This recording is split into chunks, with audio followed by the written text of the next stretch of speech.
Live. Live. Live.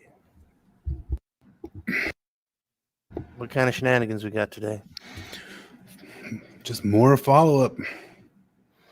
Where's the thing? Am I not getting the whatchamajiggers for this? Oh, For what? For our show. Oh, you're looking Just for wondering, because I don't know. It seems like it's kind of weird ever since we got twatted. Oh yeah. You get twatted and it puts you down in algorithms and stuff like that. Yeah. But not like we were catching a whole lot of people in that. We're kind of niche. I love how it says porch time and Chris Hanna if you type in porch time, and that is because of Divas. I'll show it right here. It's present, share screen, because of this one right here. And I think Divas pays for boostings and stuff. And so that's why, because, I think that's what he's doing. But you know how, like, if you can get, like, Google, Kevin actually used to sell this sorts of stuff for a little while, I think, or one of his friends did. SOO? Yeah, SOO. So that they would go in and... Or SEO? Boost some stuff. Did it just kick me out? Are you there? I'm here, but you're frozen. Okay. I can hear you. Good. My screen just chipped out, but it's probably just because I just barely got back on the computer. Hold on. Yeah, you're frozen. Am I still frozen? How about now? I might have to go back out and come back in. Yeah, you're very frozen. Okay, I'm gonna go back out and come back in. Unfrozen. Oh, I'm back? No, I'm saying that's what happened.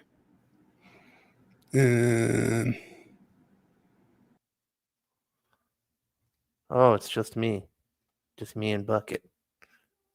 Come on, Bucket, say something about feminism. Yeah. Am I back? There you are. Now you're moving. All right. Ow. Yeah, I think he paid for SOO stuff for this, and that's why it always just comes up that way. But it says Porch Time, and then there's some other people. The channel's not Porch Time, but they have some series called Porch Time that always comes up, so. No, that seems like when I tried to search for it, it was hard to find unless I put in Chris Hanna. But that didn't work until the Divas episode. Huh. Let's see. So what a twat. We're still mentioning that. We promised we'd leave him alone if he stopped the striking. But he is still a twat, though. Yeah. Oh, well, I guess we didn't talk about, like, he dropped right at the beginning of the episode last week. He dropped that Streeter episode again. And yeah, that's I watched it again. It was just the one that had been out like 6 months earlier that was out for like a day. I guess, man, I don't know. I never clip stuff, but I always because part of it is that I'm usually listening to it in the car. And I'm like, I should clip this. And then I get home and I don't bother. But this whole thing where he's like, there's so many times where he's like, am I the asshole? And am I just taking this personally? And there's all these questions he asks himself. And it's like, the answer is yes, Divas. The answer is always yes. Because the other thing is when he acts he's like, I have no idea why he did this. No, he said exactly why. He said, I'm just not interested in doing this kind of content anymore, And that's that. That's the answer, Divas. Well, he was really mad that he hadn't watched the show several times beforehand, and I don't know. I don't expect people to go watch 50 of these if we're going to invite them on. But I got to turn off the air. It's going to keep making sound. Oh, I can't hear it. The whatchamajiggers. All right, there's that, and then my machine might work. You're live. The whatchamajiggers is working. Dang, oh, that's Troy. Dang, that upload during saying the word whatchamajiggers was close. I picked up right away, Troy. Booze Corner. They're already calling for Booze Corner. That's just because it was me and Bucket alone. I couldn't think of anything. Oh. There's nothing still on the Divas tear. We don't have a ton on Divas, except for he did repost his gripes about Jonathan Streeter, which that all stems from. Actually, I think it's the only reason he ever invited me on, because he was upset that Jonathan had canceled on him, and then he invited me on because he's like, well, somehow these guys got Jonathan Streeter on. What's going on there? And so he invited me on, and then he was griping to me about Jonathan all through it. I'm like, I didn't control Jonathan, man. Jonathan's here, there, and everywhere, dude. And if you're kind of genuine, he'll probably talk to you. that's about it. Yeah. Did he steal anybody else's content and post it this week? Yeah, he put up Nemo's Oh, that's right. Nemo's unabridged whole entire TikTok. Do they not know? Do they not care? I don't know. I suppose in those, you know how he like went and offered to do shorts for all those other people? Yeah. Maybe he's gone to them and offered to put all their TikToks together on a YouTube video, but I doubt it, because in those other cases, he offered to pay them for them to put it on their channels. So I doubt it. Seems pretty spam. Divas. But no, we don't have a ton to rip on Divas this week. I've noticed he did do some laughs this week, and I didn't take the time. I was a little bit busy. I didn't take the time to put those all together, but we did have a little midweek episode, which we put out there just to jab Maven on the side, and we were gonna get Maven, and then we were gonna trick her into watching it, and then we were gonna copyright strike her, and then she figured us out. And they're like, "Oh, abort!" And then so we aborted that mission. Don't tell Maven. Is that what we're gonna start with? Is reviewing the review of the review? No, I was just going to continue with the other one, and maybe we can get to that one later or next week, because this is one of the honest things about it is I half go, oh man, there's all this stuff, but at the same time, all the rest of Mormonism is boring me. So if we just want to keep pecking through this, we can just peck through it, and I don't have to think that much about digging up something from Joe Schmo off of the TikToks. Or I guess I listened to a bunch of Mormon stories this week where look at this. That I think we've argued with this lady over on Mormon Stories and some of Streeter's posts. She goes by something Lark or something like that. But did I post up here? I don't know if I did. I did not. I just know. So she had some video about 12 years ago about leaving Mormonism with Mormon Stories. I listened to that whole entire episode, which was a fine episode, especially because it was 2012 and it was just fun to imagine different times and stuff. And then the new one is, oh, she's back together and they're divorced. And so it shows her with a cat. And I'm like, yeah. No. I don't know. I guess that's better, her with the cat. But let's see here. I'm going to see if I can find it. Except for stuff's tripping on me.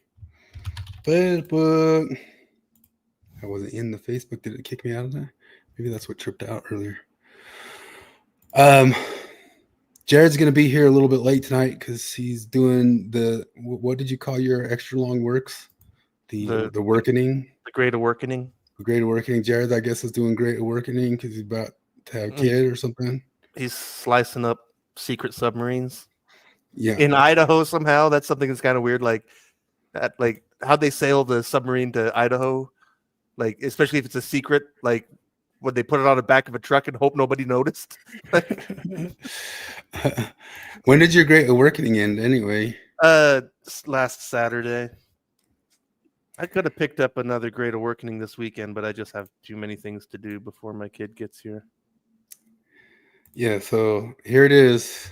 My life after Mormon Stories. I was married with a happy couple, and now I got my dog here. Not to throw any shade at you, lady, because I lived the same story. We're in the same boat. Once again, me being rude old me, throwing people whenever I go after people's personal lives, it's to say, yeah, because me too. Me too. I guess we also said, go ahead. It's not exactly the same because it's the same. Because she's got one of those retarded dogs. Oh yeah, my dog's awesomer. Yeah, because that's the whole thing. Like, there's definitely a psychology with women who get the little retarded dogs, and I really think that it is like a substitute for an infant. You gotta Jonathan's never gonna come on again. He's got a little Yorkie. The Yorkies aren't retarded, are they? But I'm talking about you're talking about the derp ones. Yeah, no, because that one with the flat nose and the big eyes and the little dogs with the bulging eyes. That's because their skull is too small for their brain. Oh yeah, and it literally makes them retarded. And the short nose with the tongue lolling out is because they can't cool themselves enough because they've been bred to be retarded. And I really do think that there's like a thing where like women want the needy dog. like, because you got dogs that if you died, like the fucking dickheads would just go out and hunt and live without you, you know, like they were smart All dogs. of my dogs ever have become extremely shredded mountain hikers, at least for a while, Yeah, and then they get old and die, which is, I guess, the story of my life too. But but yeah, no, like that's something I noticed is like, what is with like they get the little Chihuahua that's also retarded or the pug, but yeah, like and I really think it's this is just on like the me. oatmeal today. You're wrong that it's like created. It was God. The oatmeal has said it. Behold, I have created the toy breed. Isn't it cute? As for its mouth, I recruited the help of my good buddy Satan. Let's all give it up for Satan. Ah! Yeah, because but yeah, there's like, because they're dogs that cannot survive on their own. Like the dickheads, if they were out in the woods, they'd be fine. But that dog that lady's holding would not survive. It's too stupid. Yeah, and but it's also, I think it's also just funny. It's like, we'll check in with her 12 years later. I was listening to the thing. Here's the married couple, and then day 2 is like, we're trying to avoid all the ex-Mormon stereotypes around here, fellas. We're trying to, we keep having to admit that they're there and tell people just accept that they're there, and then you guys just keep rubbing our noses in it like you rub your little dog's face in the piss on the ground. Like you keep rubbing our own noses in the issue that. Oh, hey guys, we were a happy little Mormon married family. Now I got a funky dog and a tattoo. But yeah, like That's the that's the, celestial kingdom. part of why I get wound up about this. I mean, it's been like 10 years, but I think it was the New Yorker or something, or I don't know. There's some magazine that was like did this long form article about the state of the American Bulldog. And then I immediately followed that up with a 3-part BBC documentary on the state of dog breeding.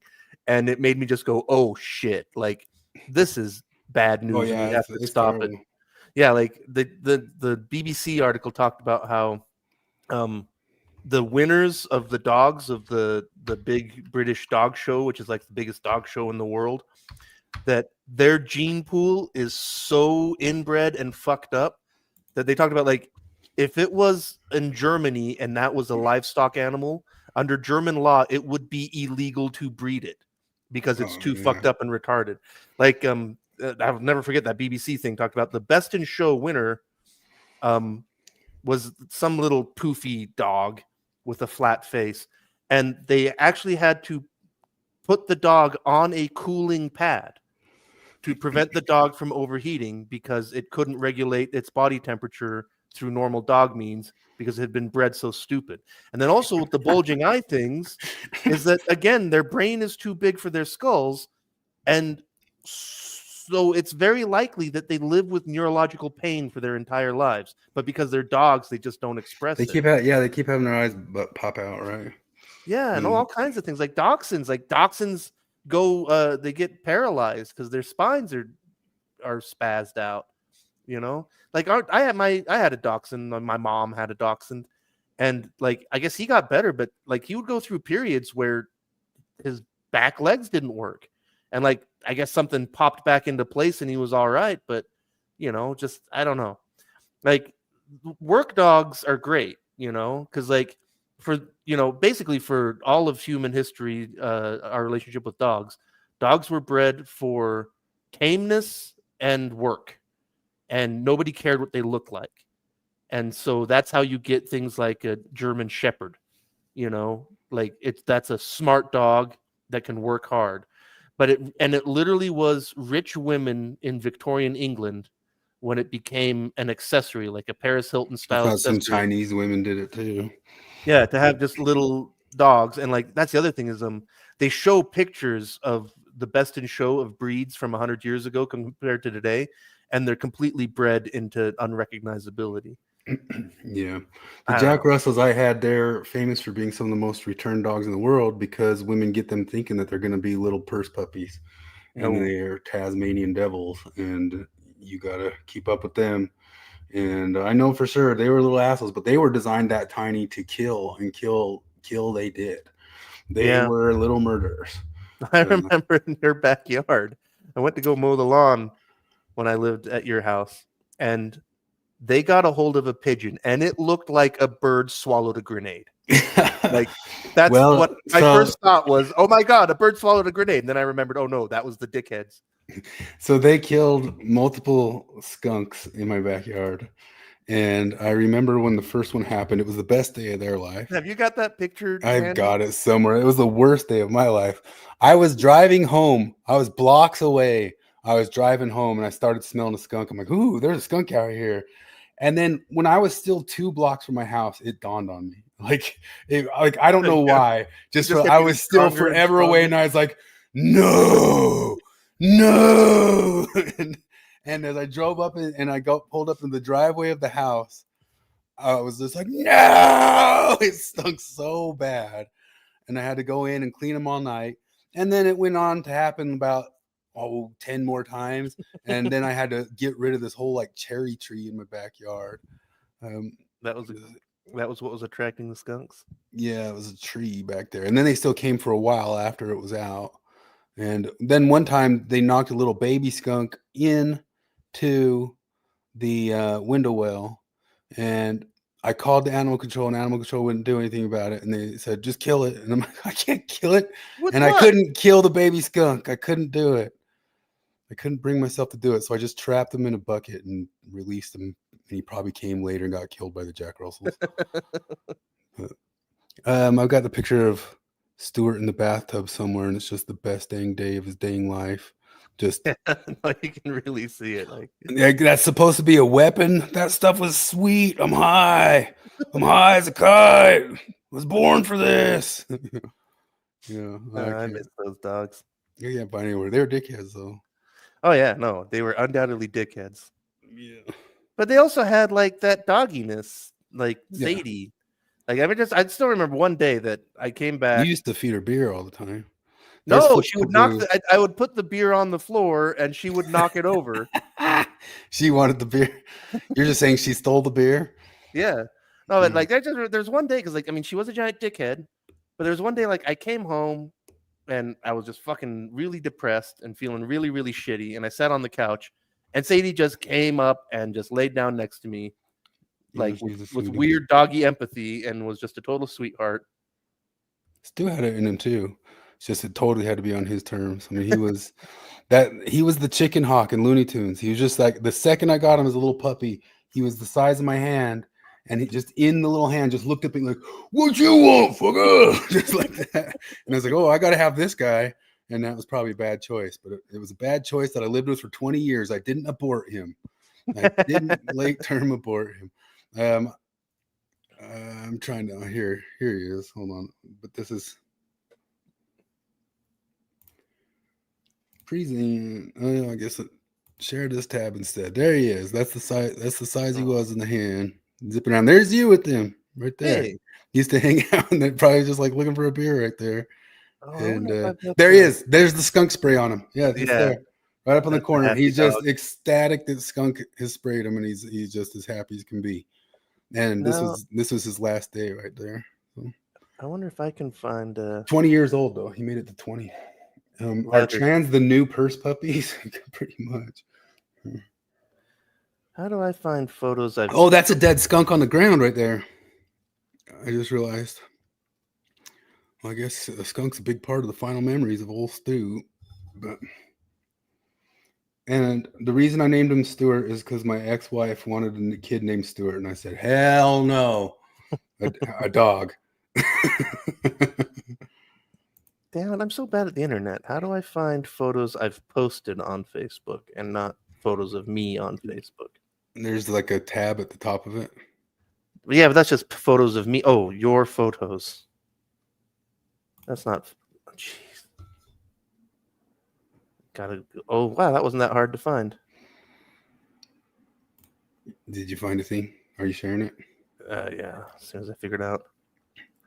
We got to pull up also maybe you wait till Jared gets here, but the thing of the whole discussion that we posted with Maven and Marty. Oh, here it is. That you guys made him That's Leather Stew. Leather Stew wears the faces of his victims. Hold on. he murdered a stuffed animal and then put the face on the face. I think Oh, yeah. Chris Foster put that on They there. called him leather stew. Leather stew. Yeah. It's just too perfect. Well, that's the other thing. Is like I remember. I'll never forget when you showed me that. Like you came back and you had a bag, and you were just like, "Watch this," and you threw a brand new stuffed animal that you paid actual money for, and it lasted about 15 seconds before again. Just Like it throw looked him. like a stuffed animal swallowed a grenade. Like They're king murderers, man. And then I'll tell you, the day that my ex-wife fell out of love with them was the day she realized those little tug-of-war games actually happened to cats, you know. And she was just like, "No!" We actually stopped him from doing it from one, but the two Jack Russells were on both sides of a cat going. The cat was just in the middle going, but we saved that cat. But we also had a yard in Vegas that nobody was getting in there if the cat wasn't extremely trespassing. And so I felt very bad for the cats, but they went into the Coliseum. But anyway, do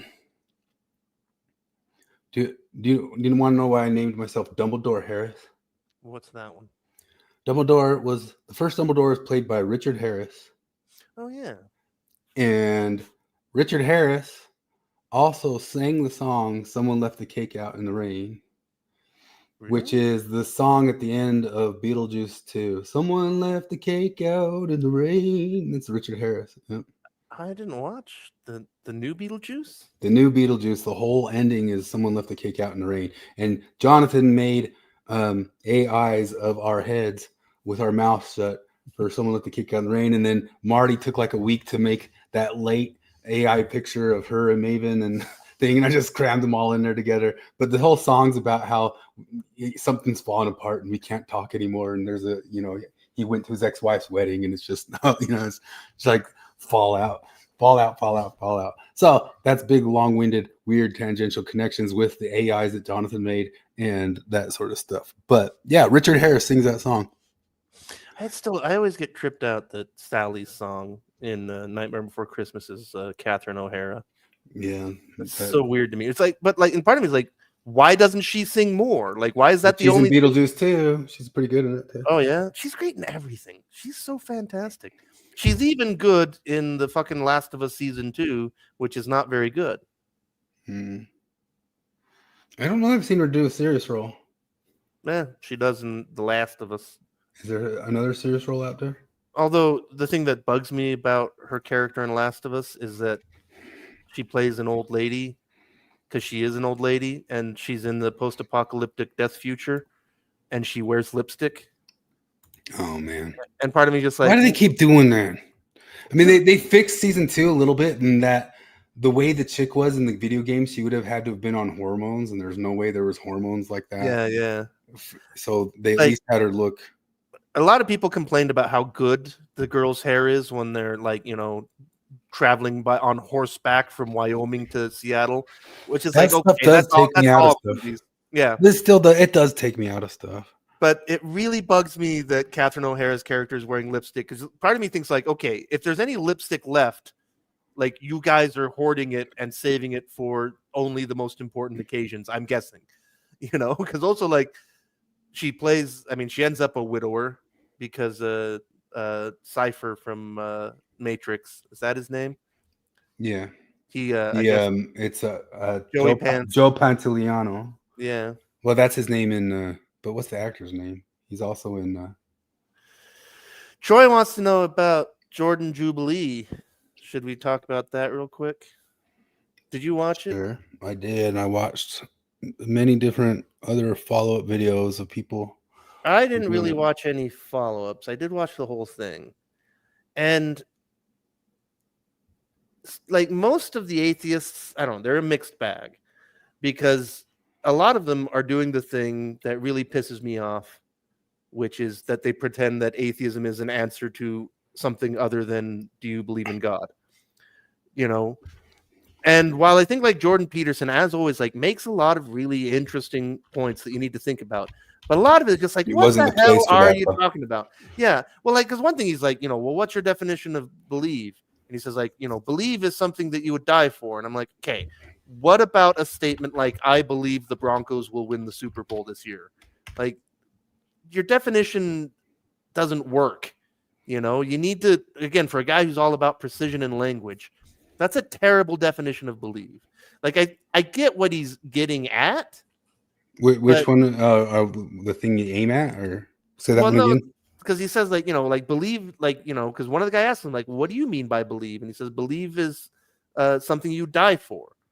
Like you die for your religion, you die for your God, I guess. But it's like, that's a terrible definition. Like, I can understand, like, you narrow it down, like your belief in your religion is something you would die for. But yeah, I've kind of felt like the whole thing was mostly stupid. Like, I like Jordan Peterson, and I think that he is getting at something. But also, I feel like he overplays his hand quite a lot in that. But then, again, most of the atheists, there's a couple of them that I thought were just fine. But most of them, like I just already said it, but I'll say it again. It bothers me that they pretend like atheism is an answer to anything other than the question, do you believe in God? Because it's not, And that's the thing is, like, if I was there, that's where I would meet Jordan in the middle. It's like, I'm an atheist, because his whole thing is like, atheists don't know what they don't believe. And it's like, no, that's not it at all. Because that's things like, I basically agree with Jordan Peterson's idea about religion. Like, yeah, no, you have to live for something, but like, I know that, like, for example, the Mormon God, because, Jordan Peterson's definition of God is an extremely nebulous, platonic kind of thing, where it's like, okay, yeah, but Mormons don't believe in that God. Mormons believe in a guy that became God and doesn't want you to watch R-rated movies, and showed up bodily, corporally to a 14-year-old boy and all that crap. Where it's like, I for sure don't believe in that God. Like, do I believe in some cosmic value that Mormonism provides? Yeah, not enough to go to church or pay tithing or anything.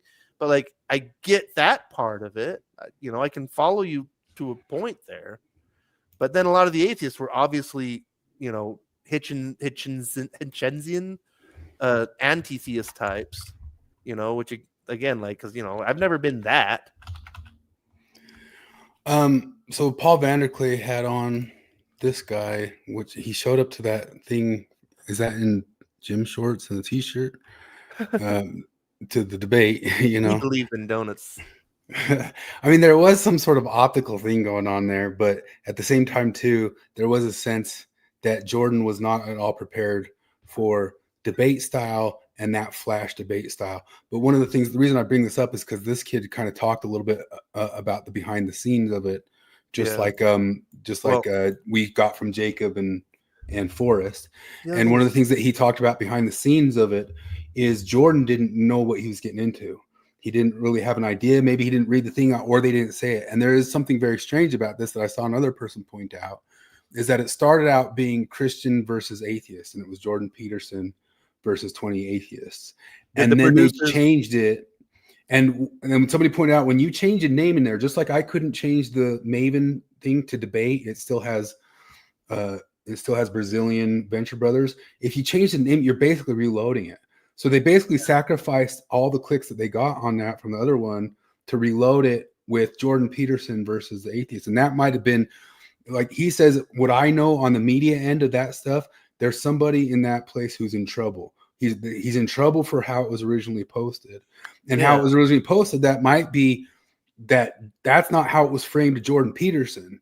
And if you hear from this guy here, and so a lot of them were really frustrated that he wasn't picking up the mantle of Christianity. And even at some point or another said, I don't know that I've ever said that I'm a Christian, which I think kind of goes back to what I've always argued for and argued about with Peterson, is he's a Platonist, not a Christian. He reads the Christianity into his Platonism and says Christianity is kind of a really good imagery storytelling thing that kind of points to what I think of as God, which is this Platonism.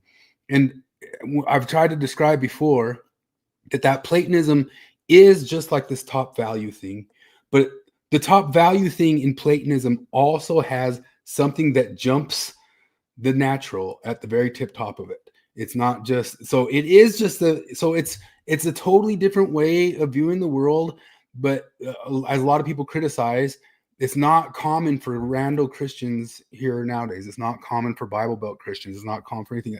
But it was common back in the time when like Neoplatonism was huge and that sort of deal. And there are people who kind of follow Neoplatonism. And then So what I'm kind of saying about it is, I was thinking about it like this. You've got in Platonism, there's the forms. Think of the forms of, I think Platonism is ridiculous too. I should just say that at the start. You know what I mean? Like, I think it's like an interesting thing, just like Christianity is, like pointing at something, but also the ultimate claims of it are just as kind of goofy, just like the Jungian stuff. Like the ultimate, if it's going to be all the way 100% this, the 100% that is also a weird, goofy religious claim.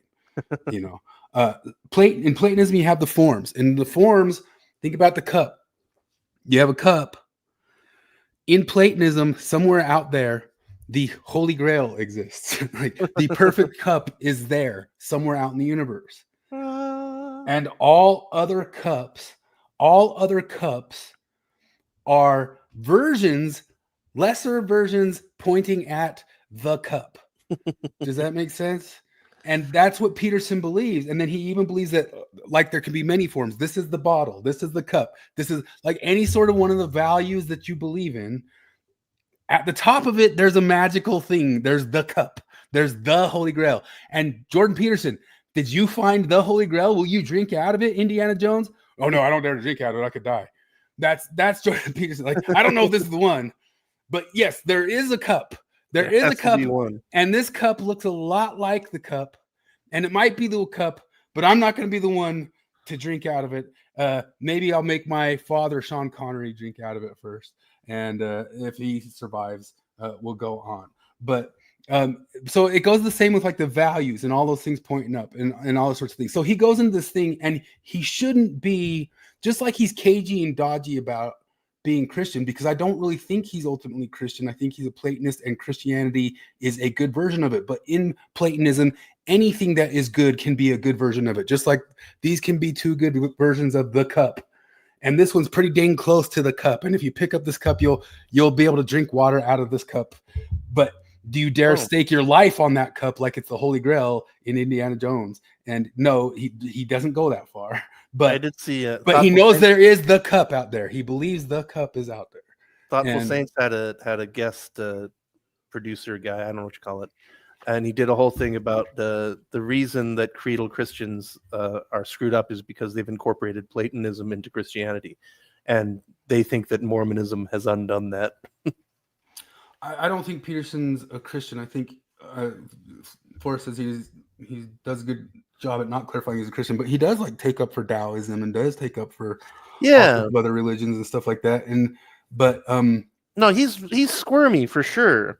I don't think he's not a Christian. It's because I don't think he is. He just thinks Christian's a good archetypal storytelling version of his Platonism. Yeah. Which I also think the Platonism, if it's just pointing at like a greater good, and maybe at the top of the greater good, there's a God there.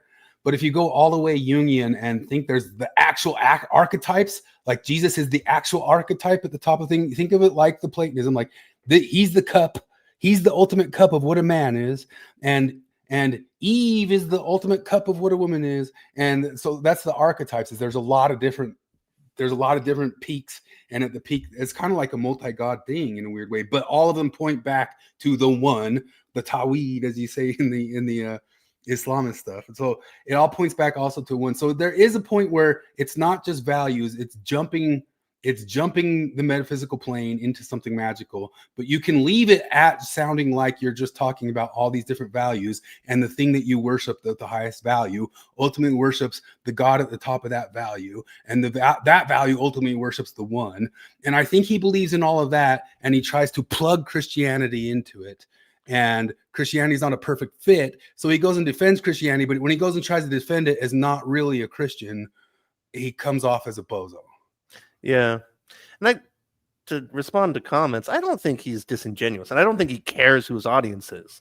I think if Christians stop listening to him, I don't think it would change anything for him. I mean, because especially like at this point, I mean, that's one thing when somebody says he's an opportunist, and like that doesn't track, because like the guy got famous totally by accident.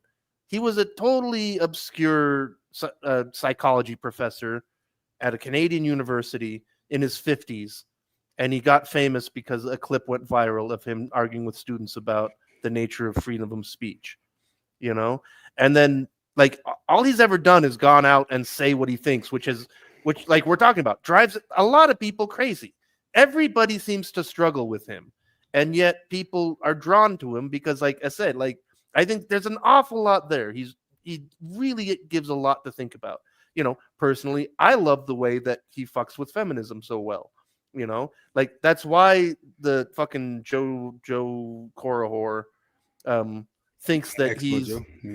he thinks that he's incel king and all this stuff, and that's because that's just feminist propaganda, because they've got to destroy his credibility because he is so fucking effective at speaking to feminists and just deconstructing feminism. But again though, like in that thing where he's like, well, I don't know what believe means. Like, okay, well then what are we talking about, guy? Yeah, but I mean, he can get as squirmy. Like I said the other week, if we all were doing like pop YouTube videos trying to nail down Heidegger on what being means and becoming means, it would be 7 books of description of what the word being and what the word becoming means and what the word doing means. If we were all trying to knock down Husserl or Descartes on what think means, and I'm not saying necessarily that he's on that level, but if you get to like, he plays at that level, he aims for that level. And when he talks to random kids, even if it's a YouTube Vice or Jubilee debate, he still tries to talk to people at that level. And that's not what the level of a 2-minute debate session is, and I don't think he's prepared or ready for that. And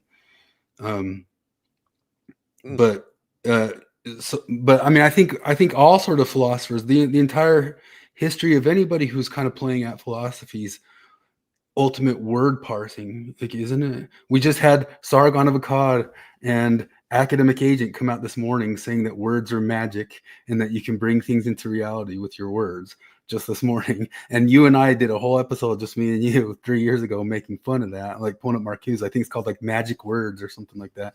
The movie Arrival. Watch the movie Arrival, and that is the humanities professor's wet dream, because the whole entire movie is about how that chick figures out that words rule the universe and words come before science. Like, go watch Arrival, realizing that the whole thing's an argument of how humanities trumps science. The debate's right in the very first scene. The debate is the chick versus Jeremy Renner, and he's like, science is what matters most, and she goes, but words are what directs and creates and does the science. And that could be a Jordan Peterson line in itself. But everything kind of gets weird in philosophy. Everything gets, that's one of the arguments about postmodernism, is there's no escaping it from their end. But why I've always said that Peterson's not postmodernist, he's new pragmatist, is the new pragmatist always said, yes, there's a million interpretations, yes, there's a million ways, but there's better ways, there's best ways, you can rank them. So ranking immediately makes you non-postmodernist, even though the postmodernists actually ranked Marxism up, but they weren't allowed to admit that part. But as soon as you rank anything as better, best, or that, but it is 100%. You're saying, as far as like the parsing of definitions, and words don't mean what they mean, and everything's like, what are you talking about, man? And being fudgy with it, although this is the entirety of the philosophical field. Try to nail down Kant on what the noumena is. You know what I mean? The whole entire philosophical history is all this crap, but they all get postmodernist the deeper they get into it. It's one of the reasons I also say philosophy is also bullshit in the end of the day, because I 100% agree with Wittgenstein that it's all Wittgenstein. If you go look up Wittgenstein's whole entire thing was, there is no this is his statement. There's no philosophy. There's no philosophy problem. It's just miscommunication. And that was his whole entire argument. And that's why we pulled up those little scenes from season 2 of Fargo, where the guy in that show also figured out, like, the lady was kind of tripping out about the French philosophers, and her dad, Ted Danson, just figured out that all the problems in the world were just people didn't know what words meant, right? And Sitch from Sitch and Adams has always said there's no debates, there's only quibbles over definitions, and that's all that's really out there. And that sort of stuff. I learned a joke that they told in the Soviet Union. There's a lot of great jokes in the Soviet Union. One was, we pretend to work and they pretend to pay us. but the one that I liked was what's the difference between capitalism and communism? Capitalism is the exploitation of man by man. Communism is the opposite. Yeah. Yeah. So yeah, Wittgenstein was really awesome with it as far as like language and stuff goes. He was hardcore on this is all just language games. And this is why I also bring up all the time, because if Jacob Hansen is supposed to go debate Jay Dyer, one of Jay Dyer's favorite things to bring up is Quine, QVO Quine's two dogmas of empiricism. And the two, those, if you go look at what the dogmas of empiricism are as well, is just that basically that thing. If you think about it, Forrest talked about it forever on here. If you look up the definition of a right, it says that it's a what was the other word? A right is a what was the word?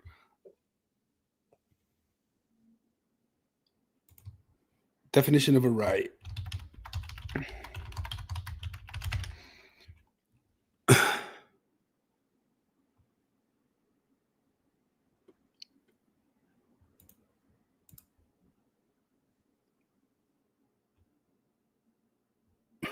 Why does it give me those definitions of a natural right? Privilege, yeah, something like that. It was like, but this is the Quine stuff. Is that if you say a right, you look up the definition of a right is a privilege. You look up the definition of a privilege, it's a right. He says all definitions are circular like that, which kind of gets to be a little bit Derridian in the sense of Derridian says that every single word just points at another word and points at another word and never really lands on anything. But Quine says both just that general concept that like every single word definition is circular. A right is there was some other word we used for it. A right is a privilege and a privilege is a right. But the second thing that comes up from that is just that concept we talked about, like from Hans Hermann Hoppe for a while, just the general concept of saying the term, the only true way to find out what's true about reality is through the empirical scientific process. That statement itself fails that, so it can't be true. So it's the a conundrum. Anyway, back to all this stuff. We should just abort our kids. No, this was a terrible. I mean, just coming back. I mean, I re-listened to it. When I re-listened to it, Peterson wasn't as bad as I remembered it. But like most people say, on first listen, I was like, "Oh, yikes, that didn't go well." And, he seemed overly upset and overly frustrated. And the kids these days are getting better at their arguments. I'd say. I feel like if you would have had all these arguments 5-6 years ago, those kids wouldn't have been as ready. How come it was only young white dudes and black ladies? That's all the atheists are, man. Is that all that's that's all the atheists? That kid who was especially a wiener, but I think he was pretty correct saying that you're pretty much nothing, aren't you? What are you here debating? What are you debating for? And Jordan's just done with them. I don't think he was wrong. I don't think that was a bad gotcha, and there's a reason why it circulated all over the, But and one of the trippy things about this is this time, and maybe it's because of the Juden Peterstein stuff and all that sorts of deal. This time the Christians are mad that he won't just pick a lane. Yeah. It used to be 6, 7, 8 years ago that the Christians were like, "Oh, he's getting there. He's getting to the Christendom, and he's making you guys think, and he's this and that sort of thing." And now the Christians are like, pick a lane, Peter, come on, pick a lane." He's like an investigator that's been talking to missionaries for a year and a half, where it's like, "All right, get in or get out." Forrest says, "I feel like they pick competent atheists. The host much not like JP. Usually they have some weirdos." But one of the things that's weird to me, because it felt this way in the ex-Mormon world and like the atheist world and all sorts of stuff. It's like people get kind of used to their arguments a little bit, and then after a little while, the other side finally catches up. And then when the other side catches up, we're in trouble. We're back in debate again. Because like I feel like Peterson was able to do pretty well for some years there because atheists were kind of blindsided by some general angles that they might have become aware of just from reading some other philosophers like William James through history, but now they catch up, and even young guys who just do Twitch debates all days are catching up, and that's good. And it's generally what I felt with like even John Larson and DeLynn and all those sorts of stuff is just like, you guys catch up to some of the arguments. Like you don't know the arguments because you guys are so insular. You're not getting challenged by the right people, and you could come up with good arguments. It's my same frustration with James Lindsay on the woke right stuff and all that sorts of deal, or even like the Israel stuff. Don't shun the debates. You'll become weak. You'll become weak, and you won't be ready for the arguments. Like, address them, figure them out, come up to it. Let the people come in, let them own you or something like that. And then it always turns out, given some time, if they really listen, they come back, and they come back well, you know. But yeah, I think the general populace is caught up to Peterson. Yeah, and they weren't 6-7 years ago. I don't know. What do you think? Yeah, I think so. I mean, except for the lefties, they think that he's incel king that trains boys to be racists and hate women. Yeah. Yep. Anyway, that's how that went. But yeah, my first impression after the very first listen, I was like, just it didn't go well. And listening again is the only time I was like, it wasn't maybe as bad as, but it still wasn't like great. But anyway, I'll say one last thing about that is like, one thing about that though is even after 20 plus years of being an atheist, like, I'd still rather hang out with Jordan Peterson than any of the atheists, because Jordan Peterson is at least way more interesting. Well, okay, Pine Creek had the kid who said you're a whole bunch of nothing on afterwards. If you don't know Pine Creek, I like Pine Creek a whole lot. He's an atheist who says exactly what you say. He's a guy who says, I'm an atheist, but I prefer to hang out with Christians.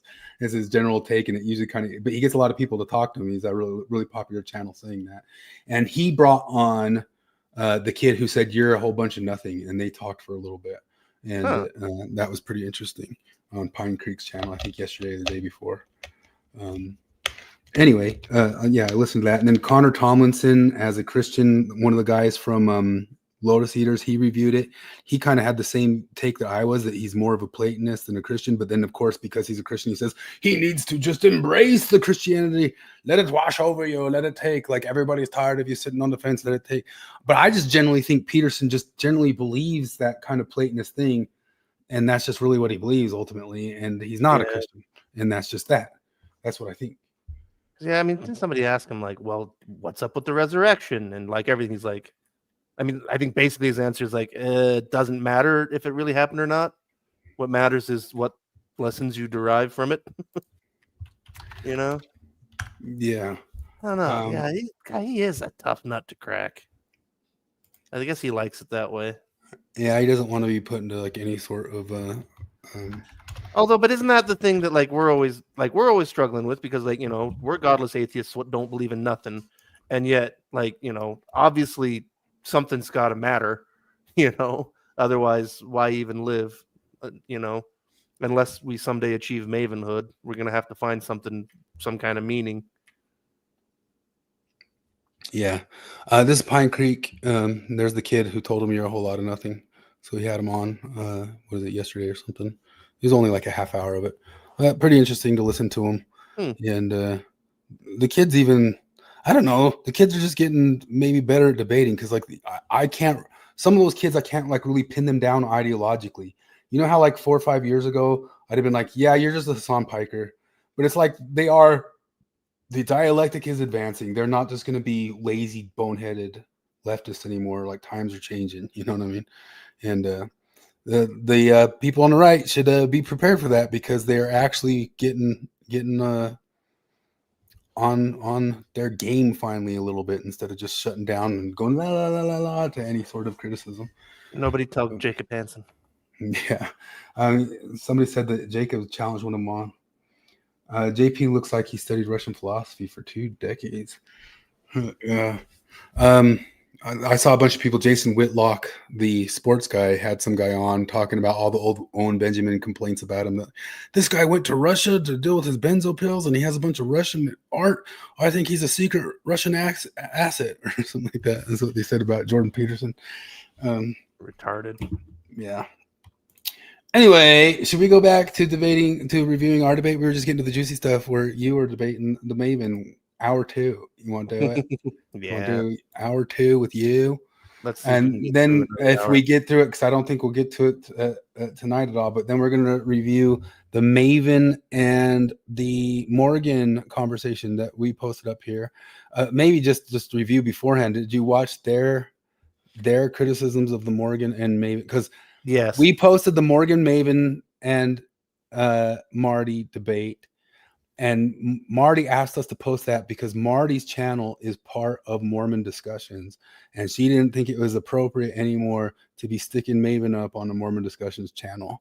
And so we said, okay, we'll just host it here. And then when we posted it up, Maven jumped on and said that we were doing that to get ahead of it, to copyright strike her if she had any complaints or like used it or looked at it on. And said, no, we are not. And it's good to see where your head's at. Yeah, we don't copyright strike. If anybody out there wants to completely rip this channel and put it out there somewhere else for all the money in the world, you have our blessings. You can steal that Jeremy money, that coffee brand coffee money from us. If you can get coffee brand coffee to sponsor it, you can take that money. All we ask is that you pay tithing. Tithing is what we demand, because that's what we would do with it. I mean, we'd give 100% tithing. Anyway, I'm just got to find that debate. I thought I had it pulled up already. Oh, but what was your thoughts of when you reviewing the Maven thing? I just wanted to say that if you go to, here it is, Maven's channel here. I don't know why she's got this posted twice. Maybe because it's edited down. Well, one thing that's funny is that like on hers, she uses actual nice pictures of Morgan and Marty for her like thumbnail, whereas on mine it's some guy who is none of us who's screaming. Yeah, who is that? Actually, I think that's the kid from what's that movie from the 90s with the hand that goes idle hands? Oh, wasn't that Seth Green? Seth Green was in it. The main kid though. Is this not the? But it's like nobody yelled. Like, tell me it's not this. Tell me it's not this kid right here. Is it? I'd have to look at it again.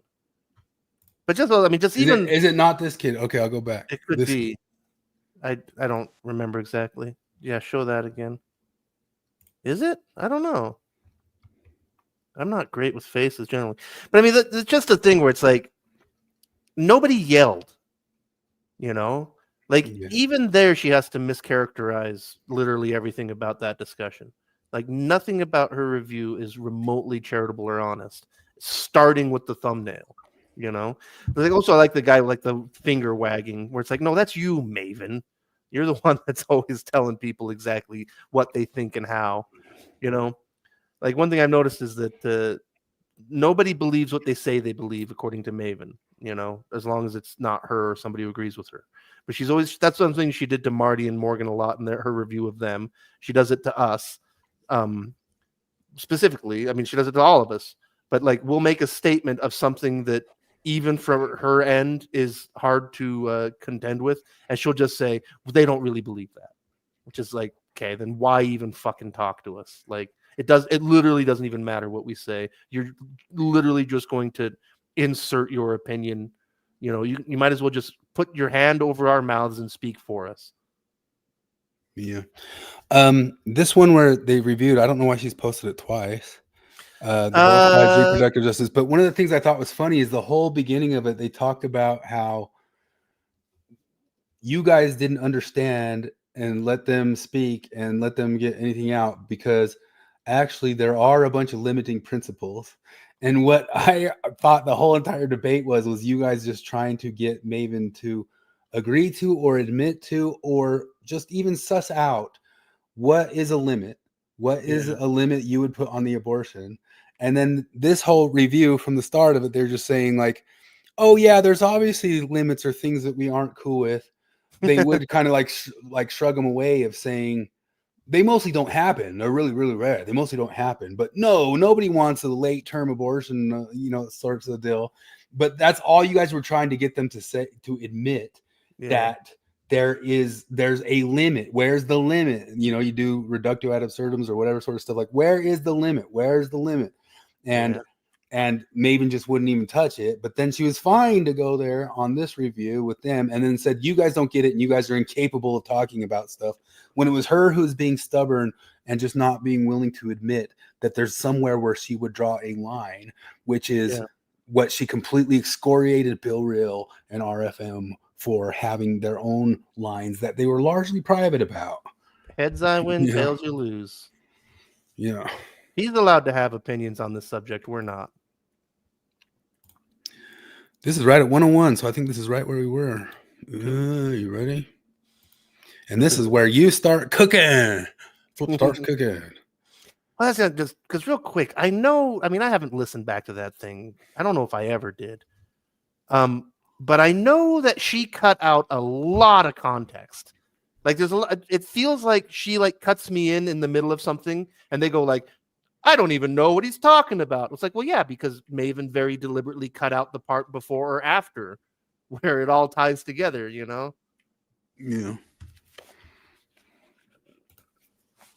Belief, rather than having a robust dialogue about it. Yeah. I would agree with you. And I would say, I think one of the reasons why I'm here and why I find this really valuable is I don't have a lot of experience anymore. I was raised Mormon, so obviously I was pro-life for all the same reasons from the get-go. I actually became pro-choice, but kind of quietly. There's Flip staring at the bottle. You should give us an infinity mirror of you staring at the bottle. Do you have a Mormon booze corner? People, no, nothing springs to mind. But what was that booze? Did you get to tell about that booze that night? No, that's what I'm trying to remember. I know that it was. I don't know. Do I ever turn the label to the camera? I remember it being something interesting, but I can't remember what it was. That's why I was looking at the label so much, is because it was something I'd never had before. But I don't remember. It might have been like a special thing that one of the brokers snuck for me.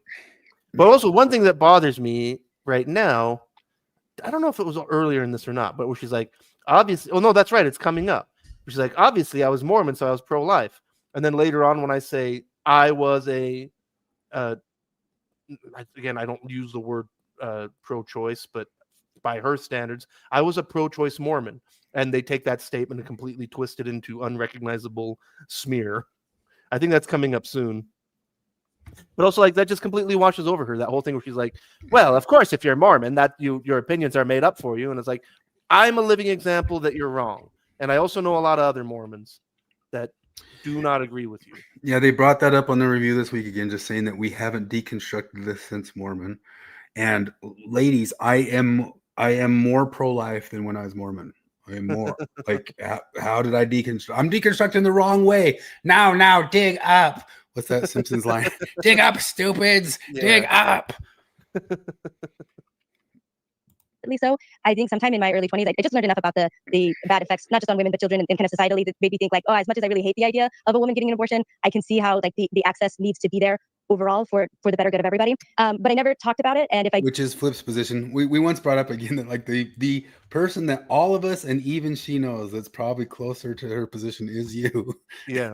Absolutely. The only thing you're able to say is the others who think differently aren't demons. Yeah, that's the entirety of the difference, on that you will say there's limits of hey, maybe don't do this one.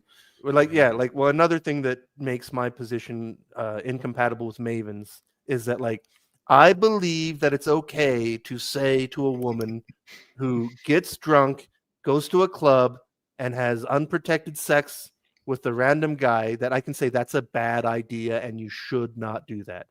Again, it would be better for everyone, starting with you, lady, to make better choices. But Maven's brain can't even go down that path of saying that a woman can do bad things.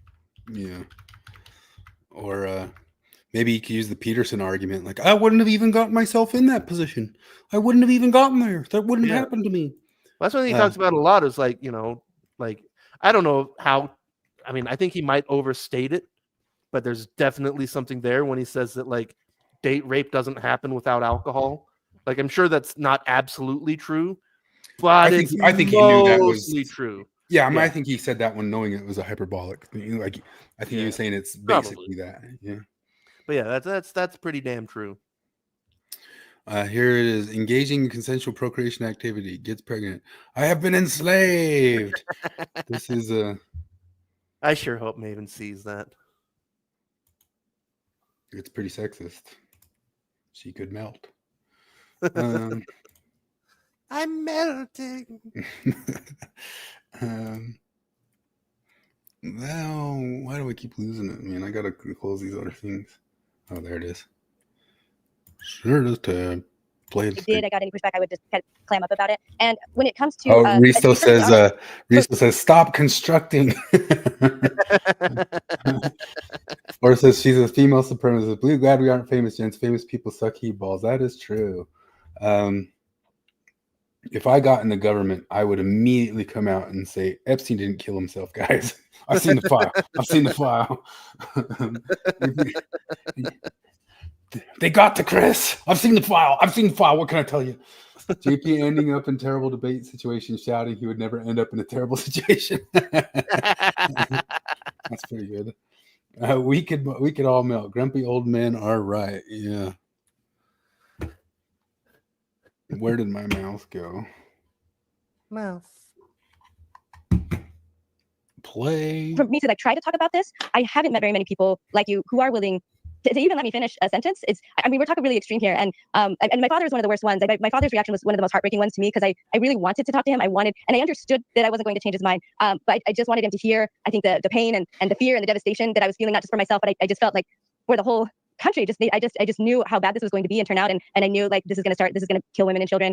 This is going to just wreck families. This is going to do so much evil harm to people. And my dad he wouldn't even let me talk. It was just continually like being shut down. And so I think for that reason, it's difficult for me, first of all, to see the other side as anything but dogmatic and evil, but to talk about it or to feel like I can talk about it. You guys are giving me a space that I've really never been in before. I'm honestly genuinely trying to think.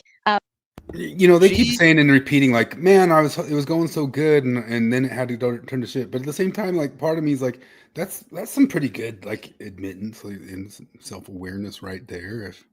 If there was any chance at all of it.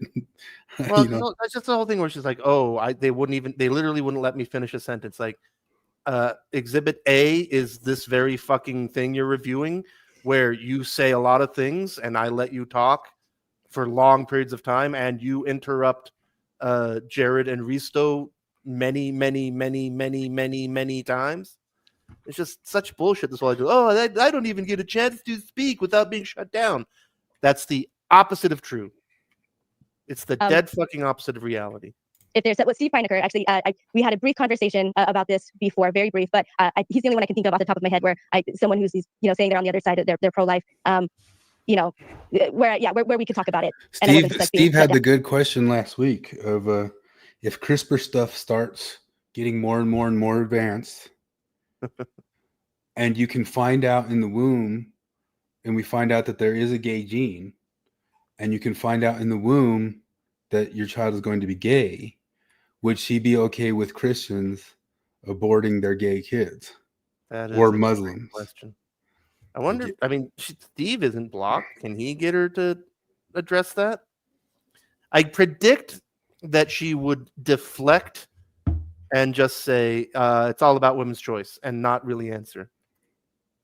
Or just say that like this is so it could be the Mormon woman's choice to abort away gay kids. Well, it's not even that. Like I'm trying to think of a better way to put it, but like not really necessarily reflect that way. She would just not answer the question and then just talk about how pro-life is evil, because that's her strategy every time she's really pressed with something difficult. Is just to say that doesn't really matter. The only thing that matters is that women are people. Yeah. That brings up that other thing. What was it? You guys posted something today of some lady saying, "Kill all men." There it is. When I say kill all men, I really mean all. And somebody just asked back, even George Floyd? Literally, what the F is wrong with you? But I mean, You can always ask stuff that can make you scratch your head. All right. I if you're guess so he's genius. not a man. Yeah. Is he even human? One of my fears, like when I was trying to say, like it is, they're not going to just stop at states' rights here, but they're going to, push for national things, of course. And Risa says, ironically, Christians wouldn't abort, and that is probably true. They would probably keep their gay babies, I bet, if the situation ever arises. Yeah. I brought up, rape victims, minors especially, and my dad would just shut it down, like, oh, that's fine, they can get an abortion for that. But like, tell that to the raped minors who are giving birth right now, that doesn't change. And just double down on that conversion science. trans conversion science. Here's the other thing, like, because when you look up the numbers, like a couple % of abortions are apparently due to incest. Now, Maven just goes, it's underreported. It's like, okay, probably. But like in her head, it's probably underreported by like the remaining 98%, Like that's something I'd really like to know is like if we take out rape and incest and danger to the mother, what percentage does that account for? And I wonder what she would say. My suspicion is that she would deflect and say that to even ask the question is misogynistic and trying to control women's bodies. Probably. Because that's one thing is like, that's if Maven would listen to me, like I'm with you on those three things. I'm with you. But what about all the rest? Can we talk about those? Grade wants to put out a bet of if Maven will ever have a child. I hate to blow up the betting pool there for your Grade, but she's already gotten was it like a full hysterectomy or like her tubes tied and stays on birth control pills.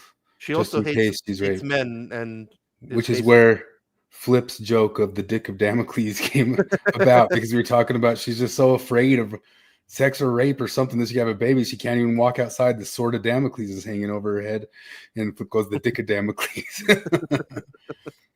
And let's give a feminist still, man, that we do have the dick of Damocles hanging over us at all times. Don't you understand, you sexist? The actual reality for. I wonder if AI could make the dick of Damocles. I don't think Jonathan would make that one for us. The people that are facing, and I know it just seems really cruel and very cold-hearted for someone who doesn't have to face that at all ever, even really like have to genuinely think about it, not for themselves, to just really flippantly kind of act that way. So anyway, I think, am I kind of answering? That has been my experience. Again, that's why I'm so glad you guys are here to at least let me talk about it. I have one thought, I guess, is like you were talking about you don't want to be called a baby killer, but I think the thing that stood out to me when I watched. Wait, are we watching the Marty one? No, it's the same one. Marty's is that? Remember, she was there. Oh, that's right. I'm confused. Yeah. I don't care, honestly, but I don't think it's true. It's not true. Just propaganda. Yeah. But you do think it's true that anybody that wants to regulate abortion in any way wants to control women's bodies. Like to me, that's an equivalent thing on both sides, and I wouldn't use either of those. I think that's fine. Oops, I thought that was you now. Like there's some Midwestern grandma somewhere who, just because she believes that God loves all the little babies and they all deserve a chance to go, that she is in her mind in any way, shape, or form wanting to control women's bodies. Like that is just absurd. It's such a dumb trope. And like, I mean, I'll kind of skip to the end, or not skip to the end, but like, because again, and I'm prepared to back this up. So is saying dumb trope harsh? Like, let's see like what set him off, because it is a dumb trope, but you definitely are criticizing the trope that is out there in the world. Is that directly calling Maven dumb? I'm just refilling my drink. Do you think so or no? Paging that's Jacob Hansen, and for Hayden to answer, like their whole thing about personal attack, where it's like, okay, you are dumb is a personal attack. Your argument is dumb, not a personal attack. Jacob, if you're listening, Hayden, if you're listening, that's the difference. Your argument is dumb, not a personal attack. You are dumb, personal attack. That's the difference, guys. Anyway. Oh, he's refilling a drink. I'm playing Skyrim in the background. You're redoing Skyrim, or it's a basically just kind of. Is it like some reboot? I heard there was like a reboot or a They did like a couple years ago. They put out like the mega remaster, and also I've only ever played it on consoles before, and now I'm playing it on my PC, and so the graphics are a little better, which is funny because like it's such an old game that It's not that impressive, But people still say that it is one of the more impressive, like, large story things. It is, and nobody's ever really beaten it or something. I haven't played it in years, and I'm still impressed with, like, the bigness of it, the art. Like, it's pretty goddamn good. Like, it's definitely got its flaws. The inventory management system is garbage. But yeah, it's still a good game. I have been playing Teenage Mutant Ninja Turtles Splintered Fate, which is Hades with Teenage Mutant Ninja Turtles. In fact, I don't know if it's the same team or something. If it's not the same team, I don't know how it's not like a plagiarism of Hades. It's like almost exactly the same game, which Hades is a cool game. It's just like a dungeon crawler. They're just dungeon crawlers where they kind of have that isometric view. And what it is it respawns you at the start each time. Kind of just a different thing. You try to get deeper and deeper and deeper into it and just rerun it. Roguelike. Yeah. Make this argument. In my opinion, it is the feminist core that is the biggest, one of the biggest, if not the biggest stumbling block stopping us from getting some kind of reasonable national abortion policy. Because I got a lot on my mind. Let me start this. To give you the good part. The tree kind of a thing. So, my opinions, I'm 43, and my opinions on abortion have not shifted since I was a 19-year-old Mormon. And my opinions on abortion, everybody in here. Because I believe this is so egregious. What she's about to do is so fucking egregious. And she's got a PhD and 7 kids, and she's a smart lady. I think she knows she's consciously lying here. Probably. All right. Cliffhanger. Okay, so if your opinion has not changed on any subject since you're 19. Any subject? Where the hell did that come from? I didn't even notice that. Oh, you didn't notice that? I didn't notice any subject. Yeah, no, like, what the fuck is that? I say my opinion on abortion hasn't changed since I was 19. I don't think I mumbled. I didn't stutter. Like, there's no way that she heard any subject. Like, and it's only because I mean, even if it's not totally conscious, on some level, they are so uncharitable that they can their brains hear any subject because they imagine that I am that stupid of a person, and they have to. And I think it's because. Or did their brains hear, or did they want to just paint you that way? One or the other, either way. But and either way, it was because I was making a good point. Because otherwise they would have attacked my point. Instead, they made this idea that I haven't changed my mind on any subject since I was 19. And not just that point that they cut you off before you got to the point that your opinion is probably as liberal or lenient as Bill Reel's on the issue. Yeah, but yeah, it's such an egregious lie. I think that's a red flag. You should have grown and evolved a little bit from 19. Your frontal cortex isn't fully developed at 19. And I just wanted to make that comment. Yeah. So if somebody has all of the Maven, like if they've arrived at the Mavenhood of, the end of free time of figuring out what all Mavenism is by 18, should they have changed by then? Should they change it within the next 20 years? If they were full liberal progressive, it doesn't make sense. But you are just about to tell them that you have a very liberal view on it, and they cut you off to, RFM is here.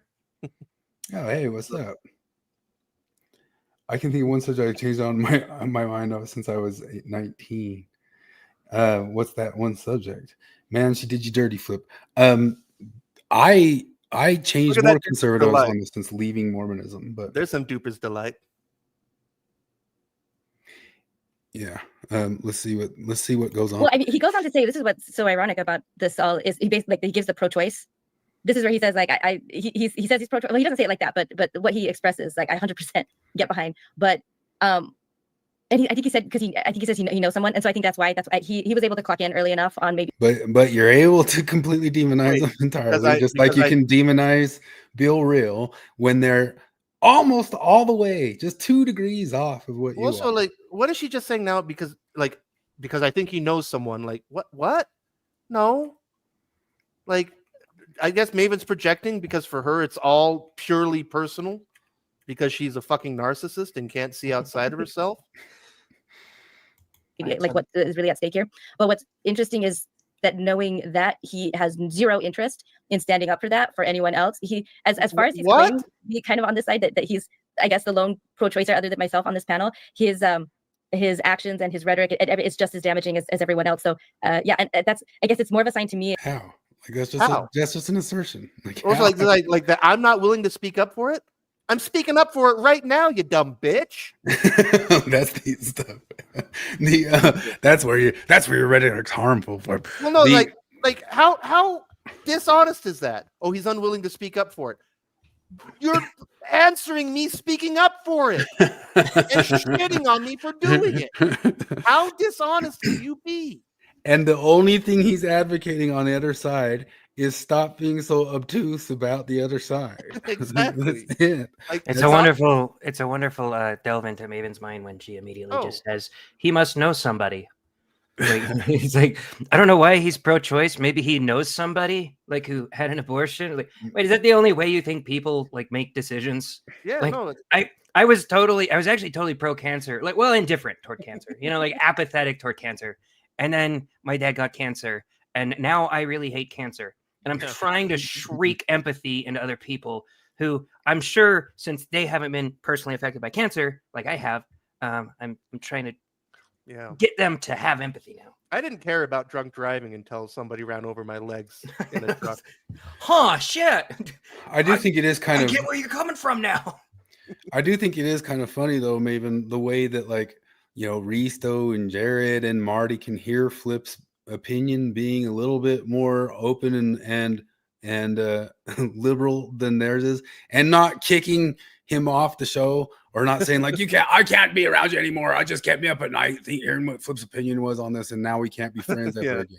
You guys all had to go seek mental health counseling because you heard me say we all can't be the same These guys just haven't ex-Mormon hard enough yet. They haven't deconstructed yet.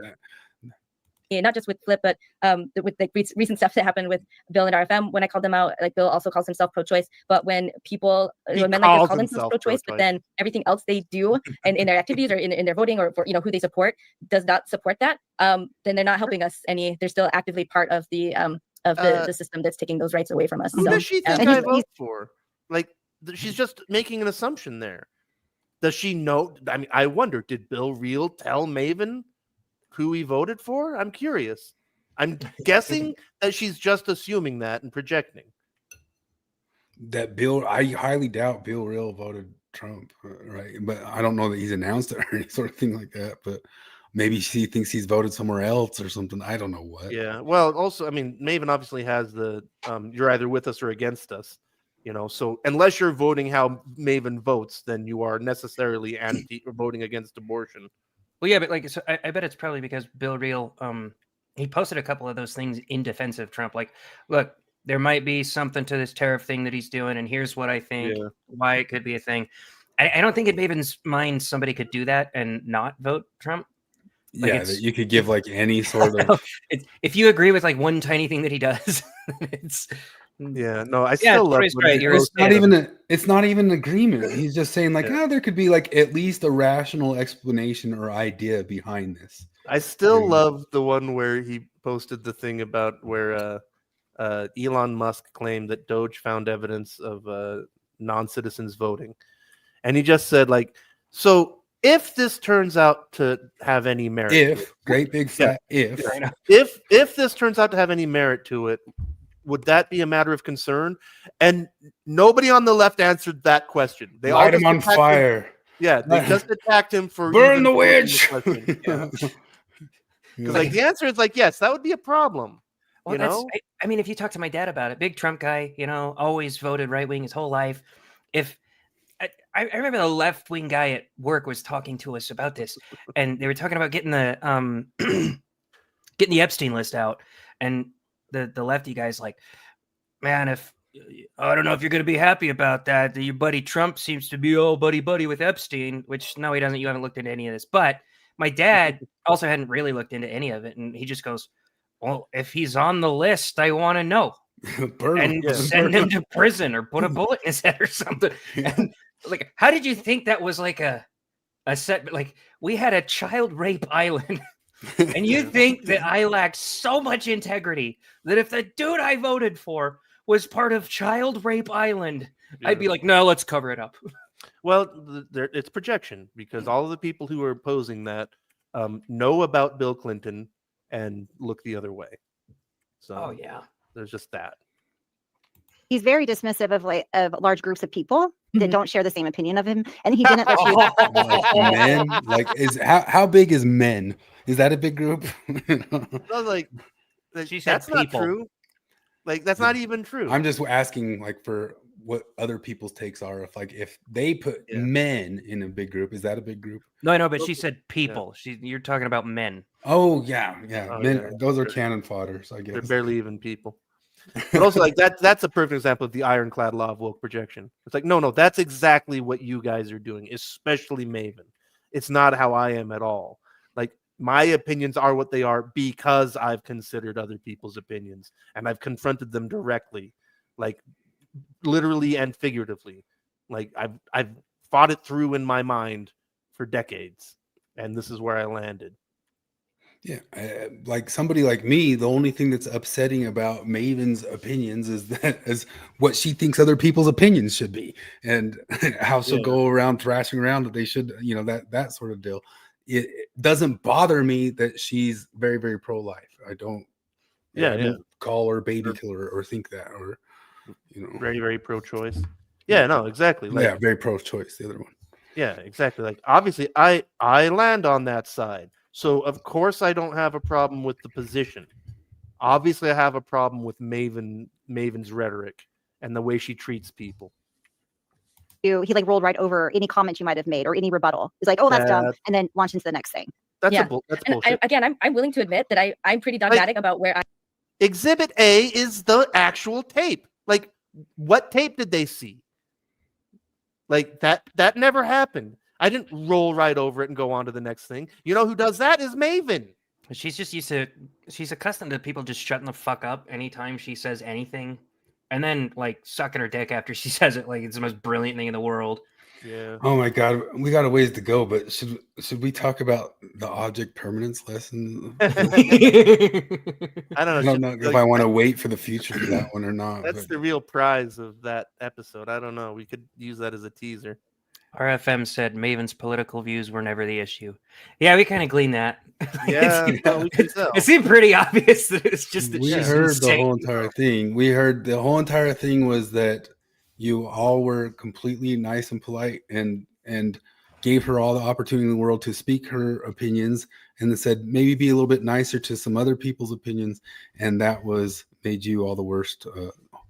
She is a dogmatic, hateful extremist.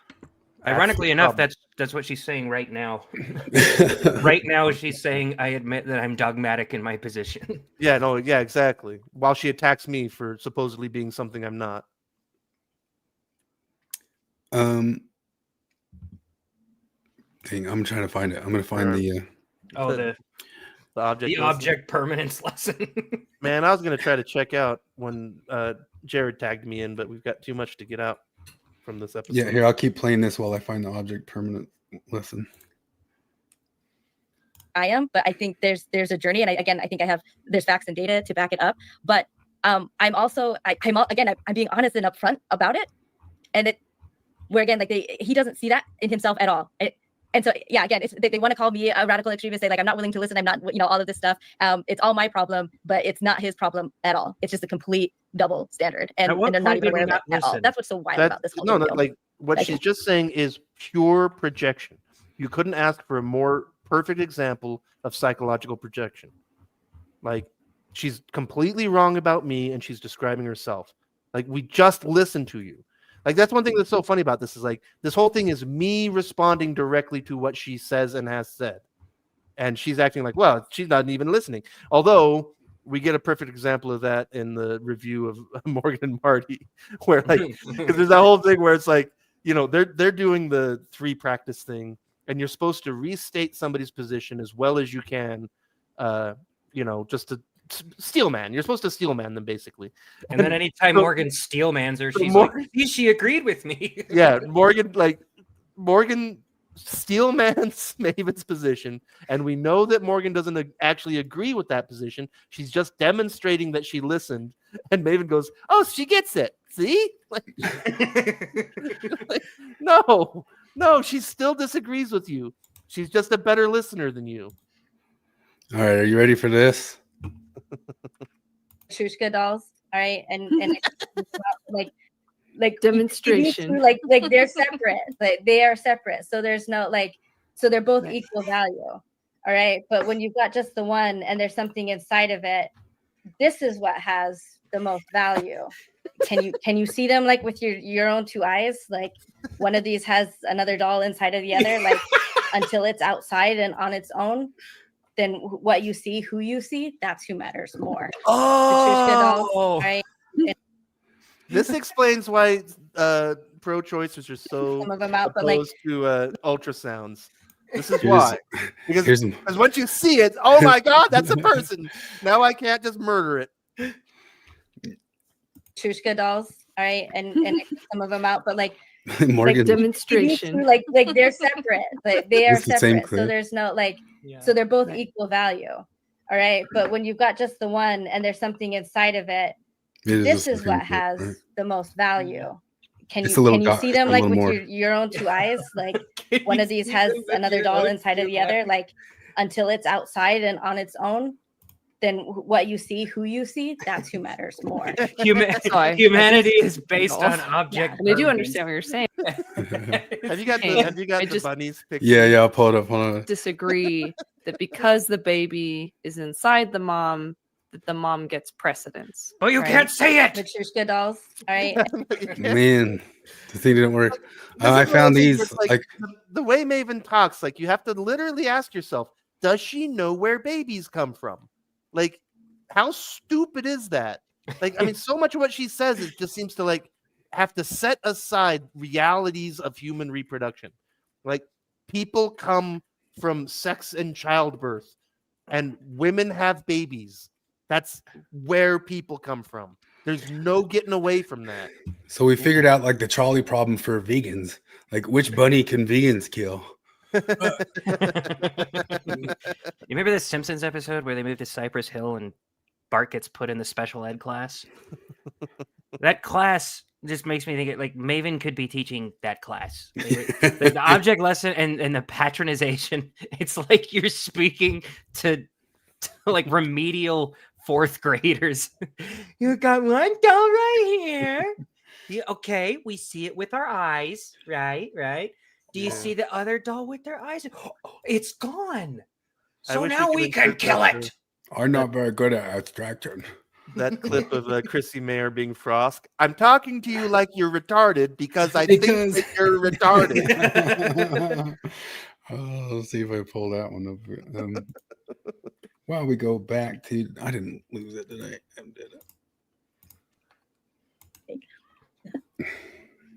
Abortion should be a legal right. I believe it should be private. I believe it's not anybody's business unless you choose to make it their business. I believe it's something like people I know and love that are very close to me have had abortions. Do not judge them. But most of the arguments made by the whole pro-choice, pro-life framing, right there, we're in the realm of bullshit. Yeah, like, seriously, we're going to have a serious conversation. Everybody is pro-life, everybody is pro-choice. Like, right there, you're poisoning the well. But most of these, like, the loudest arguments that I've heard my entire life, like, and you guys covered a little bit before, they're like, well, I mean, things I've heard people with college degrees in medicine say, well, at one stage, a human fetus is indistinguishable from a whale and a fish and a chicken. Still a person. Who doesn't know that? This is a human. This is an unborn child. And a voluntary abortion is ending the life of an unborn child. I won't call that murder, but you're killing an unborn child. Cope with that. If it's really okay, then it's okay to say so. The other thing that's nuts about this is all this stuff about, like, well, what about rape and danger to the mother and danger to the child? Absolutely valid, except that these are vanishingly small in the total realm of the big picture of abortion. Everybody knows the vast majority of abortions are effectively a form of birth control. If there's nothing wrong with that, then there's nothing wrong with people pointing that out, right? The other thing is, and this is a doctrinal fundamental contradiction that I don't think feminism can solve. This is their problem of evil, as it were. Feminism posits that reproductive rights are extremely important. I can interrupt because Marty asked a question, and I feel like no, I definitely want to get back to what you just said. I'm not just cutting you off because I don't want you to finish your point. No. Oh, and by the way, he literally interrupted me and wouldn't even let me finish a point. God damn it. She's so fucking transparent. Feminism also ostensibly advocates for equal rights. There are three words that deconstruct the entire feminist argument as it comes to reproductive rights. And those three words are male reproductive rights. Now, I believe that women should have all the legal. Hey, okay. That's Where's funny. going with that? Yeah, Yeah, where am I going with that? Gee, You I never wonder. listened to any So I argument had it in my before? notes that I did want to stop here. I think we're actually making pretty good time. I have so many other comments that I've just kept back just to like try to have more of this play out. But this, I think this is another large. Brush right over it. Just brush right over it. Well, they're like, where are you going with this? And I was like, wait a minute. Have you really never heard this argument before? Because I remember when this happened and you started making the financial abortion argument. In my head, I'm like, why are you doing that? They know this and they think it's stupid. I'm sure they do. Oh, she hadn't even thought of it. Like she says that, and I haven't really thought of that much. Wait, you haven't? Like, you've seriously never confronted anybody that disagrees with you, have you? But also, like, I mean, they literally just confirmed my point that this is like a kryptonite argument for feminism is to talk about male reproductive rights. They can't even touch it because they know that it just rips the pants off of their position. Because they just say, if he didn't want the baby, he should keep it in his pants. Oh, wait. Yeah, that's right. That is the answer. Kind of theme throughout the whole thing. Go figure. It really bothered me here how he treated. He just like I get that he was going to run over me. I wasn't surprised that there's nothing like shocking or surprising of his treatment of me and his rudeness towards me. But I was surprised to see him do like treat Marty the same again because I didn't know who he was. I didn't know like this is just like who this man is. It's just who I am. The woman who just interrupted me. Mitchell Clark said, if you turn off the camera on the drone, it's not a war crime. Stopping you. I talk to you like you're retarded because I think you're all retarded. Oh, that's too perfect. Her Frost was amazing. That was so good. I've watched that thing like 20 times. Oh, yeah, me too. I've never watched anything else that they've done, but that is just so golden. It really, really irked me that he would do that. And see, she's smiling for a lot of this, which I get because how often do we smile? When things like this happen, it's like a survival technique. I think when men are this rude to just like to be smiling as if like it doesn't bother you and they're not being big assholes. And I know it's her friend, like it's her group, so she's got I guess social reasons to be amenable, I guess. But I don't know. It just really bothered me so much. And so I could tell I didn't want to. The part of the reason why, and I know that he thinks that I'm dodging, but already before he said this incredibly stupid thing that he just said, I already, before he even said it, was trying to put it back to Marty and try to answer her question. And so he goes ahead and finishes, but then I still try to go back to Marty, and you'll see he clearly sees that as a win, as like a dodge from me. So I'm just pointing out, like before I do, because he dodged it then, it was still, and you're gonna dodge it again right now. Because it is a win because you did dodge it. You just called it incredibly stupid, but you can't explain why. Like when you say stupid shit, I say why it's stupid. Like that's the difference between me and Maven. I explain my positions. She doesn't. She literally just ran right over me. And by the way, I'm banned from the comments. Like we're all banned. We can't say we're all banned from her comment section. None of us can respond to any of this. And Marty's sitting there smiling as a defense mechanism. We always smile when men are assholes. Yeah, Marty, if she didn't smile, we would have all driven to her house and kicked the shit out of her, I bet. Exactly. But also, like Maven is like, when do we smile? It's like, well, you've got major depressive disorder, so I know it's hard for you. Well, she smiles a lot for Duper's delight. Well, yeah, for sure. Almost all Marty ever does to us is give us crap if she comes on, just in her own way, Yeah. And we dig Marty because I knew I felt that if I just let him do that I was kind of basically participating and maybe kind of supporting it, tacitly agreeing that he was so much more important than Marty that it was okay to just ignore whatever it was she asked unless he felt that it was a good enough question that he would allow me to proceed to go ahead and answer. And I didn't want to do that. And it wasn't just for Marty. Initially, I was thinking that he did that to her because she's a woman because she's the only other female. I know you might not have known this, but Flip's been there on this podcast since the start of this podcast, and he has a link to every single thing to come into this podcast because it ultimately is his podcast. Marty was an invite that night, and we were super thankful for her for coming on and helping Jared, who was trying to set something up because I wasn't going to be around, and it was just going to be Flip and Jared chit chatting otherwise. And you set up something cool, and it blew up, and all that sort of stuff. But Flip was right where he belonged. Yeah. I hate to tell you that. Well, again, it's just projection because she has elbowed her way into every fucking podcast she's been on except for this one. The one she's her own. Everybody, and so you'll see me do this again throughout. I'll try to go back to Jared. I'll try to go back to Risto. Flip will just try to run over all of them, and every time you'll try to control the show. You'll try to control the show. You'll try to direct who's speaking when. I think that was Jared's job in the night. I don't know. I was thinking in the beginning, again, because I didn't know Flip, that if I kept doing that, if I kept kind of holding him off when he was rude and interrupting and allowing, going back to the people who originally asked me a question, allowing him to finish, that he Is would. it rude to interrupt? She's commenting right after she literally says, "I'm interrupting you, and I'm gonna run over your position." Whatever. Like, I'm saying it wrong, but like literally, she's stopped this tape right after she interrupted me and stopped me from making a point, and then she complains. She claims that I interrupted. Like, I think she did more interrupting than anybody else in that whole this is all after she was saw herself off of the Mormon Discussion show, where she was on that occasion with the rabbi guy, was just kind of giving subtle hints and all this stuff. Like she's the one who can read a room. You know what I mean? She's the one who comes on and pops in and says whatever wild thing. And they just very, very politely, even later, say, could we maybe reel that in? Which you said after that episode, each one of those people there spoke to you and said, maybe you went a bit hard at her, Flip. And Flip didn't rage quit the show. Oh, yeah. The other thing they tried to do, claim I rage quit when I got up to pee. Well, they're talking about rage quit the entire podcasting world, because some people said to you, maybe you went a bit hard there. And that's all Bill Real and RFM ever did to you, is say, maybe you went a bit hard there. And you lost your marbles. And socially moderate himself to behave a little bit better. And I think for other Even you don't read the room. You don't read the room. Read the room. That was one of the phrases in the new Lilo and Stitch that I heard. I'm like, it's still pretty 2025. Read the room. Well, that happened. That would have worked. That happened. Read the room. Are you tone policing me? Maybe I think they would have picked up on it in general, polite society. I don't know. What do you think, Carrie? Like, does that make sense what I was trying to do there? Yeah, absolutely. In the longhouse, like if Flip was right square in the longhouse, he would have figured out that Jesus should keep eating his slop and shut up.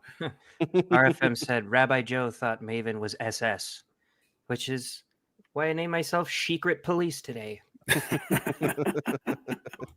That's one of our tools as women. We can use to say, hey, you are talking over this other person.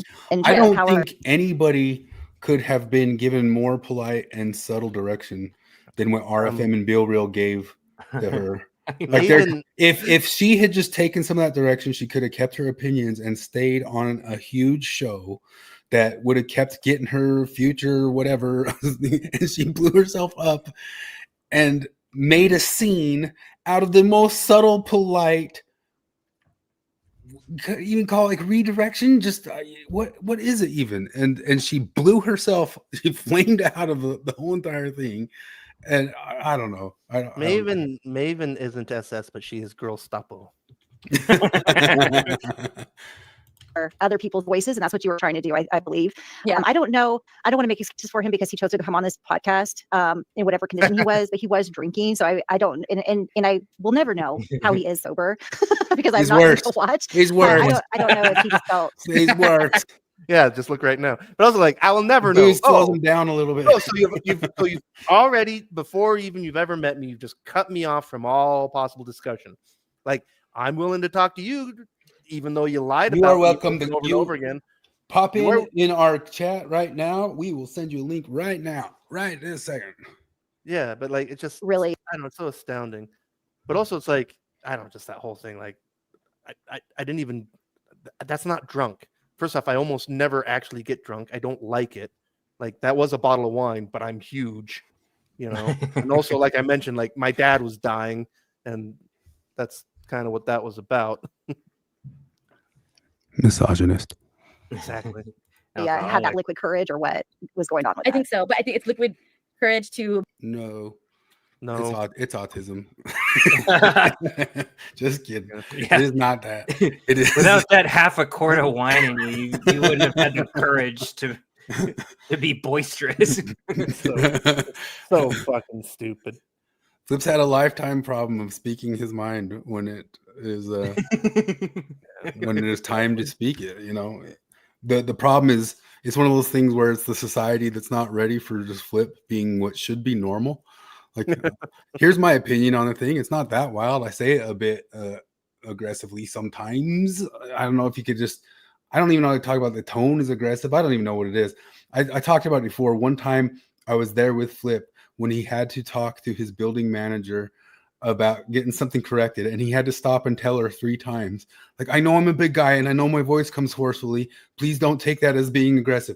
And now I just need you to come over and fix the thing and start working on the thing. And I know I'm a big guy and I know my voice seems somewhat like I speak in a way that some people take as I'm aggressing, but I just need someone to come and check the microwave. Yeah, no, I had a lawyer, and I probably could have sued. That whole situation had me so wound up. Like my rights were literally violated in that one, not in the Maven sense, but in the actual legal sense. Like, I had a lawyer. Like, the only reason I didn't sue is because I think the corporate.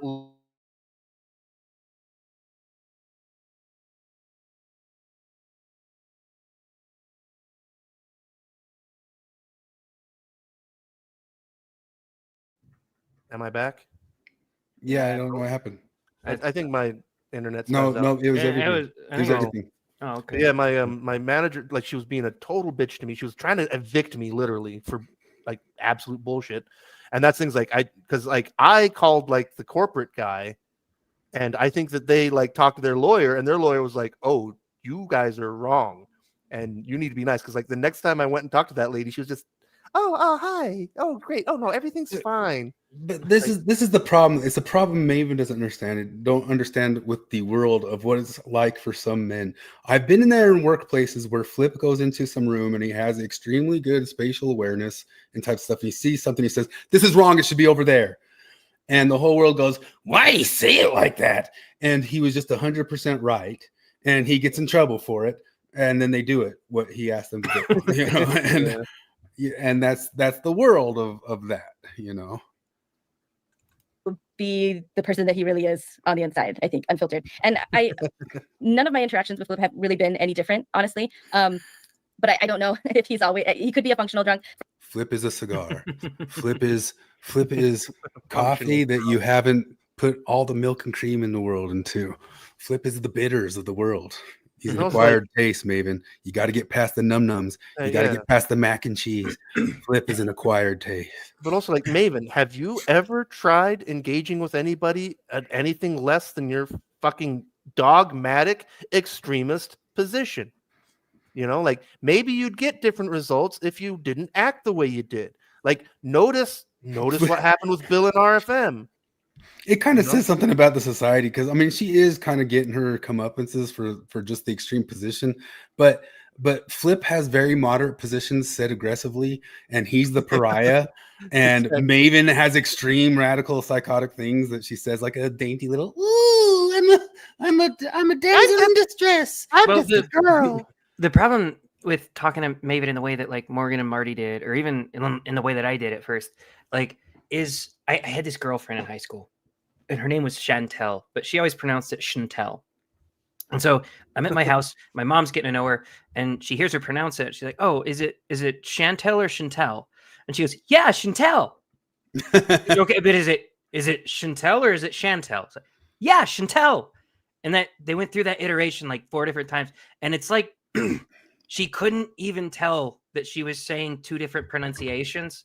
And that's what it feels like when like I talk to Maven, and I'll just be like, "Okay, so like, do you think maybe hypothetically speaking, like there could be a man who could be against abortion because he thinks that it's a baby?"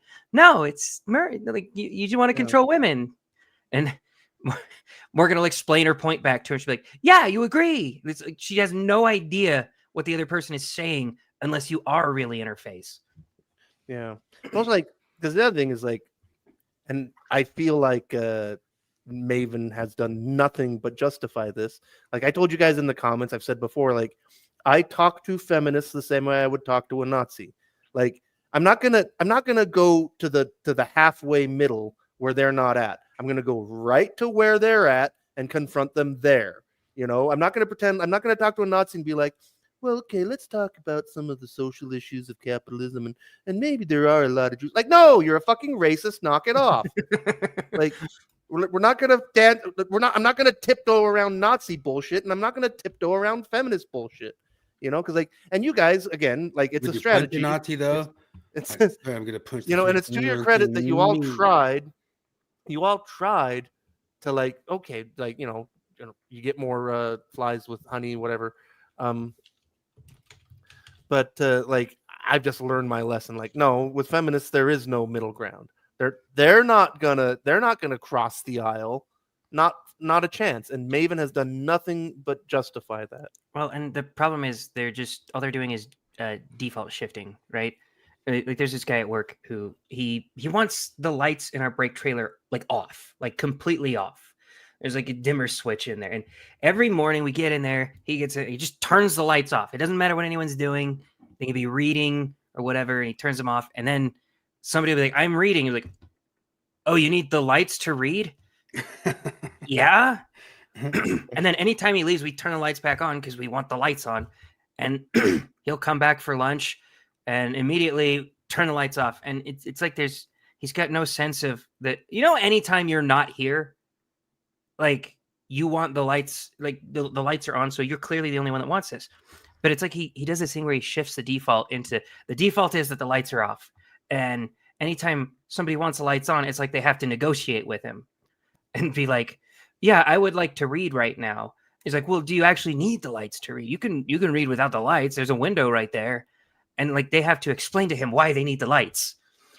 That's what it's like with feminists. They shift the default into their presuppositions that there is a patriarchy, and you're supposed to argue with them as if there is a patriarchy.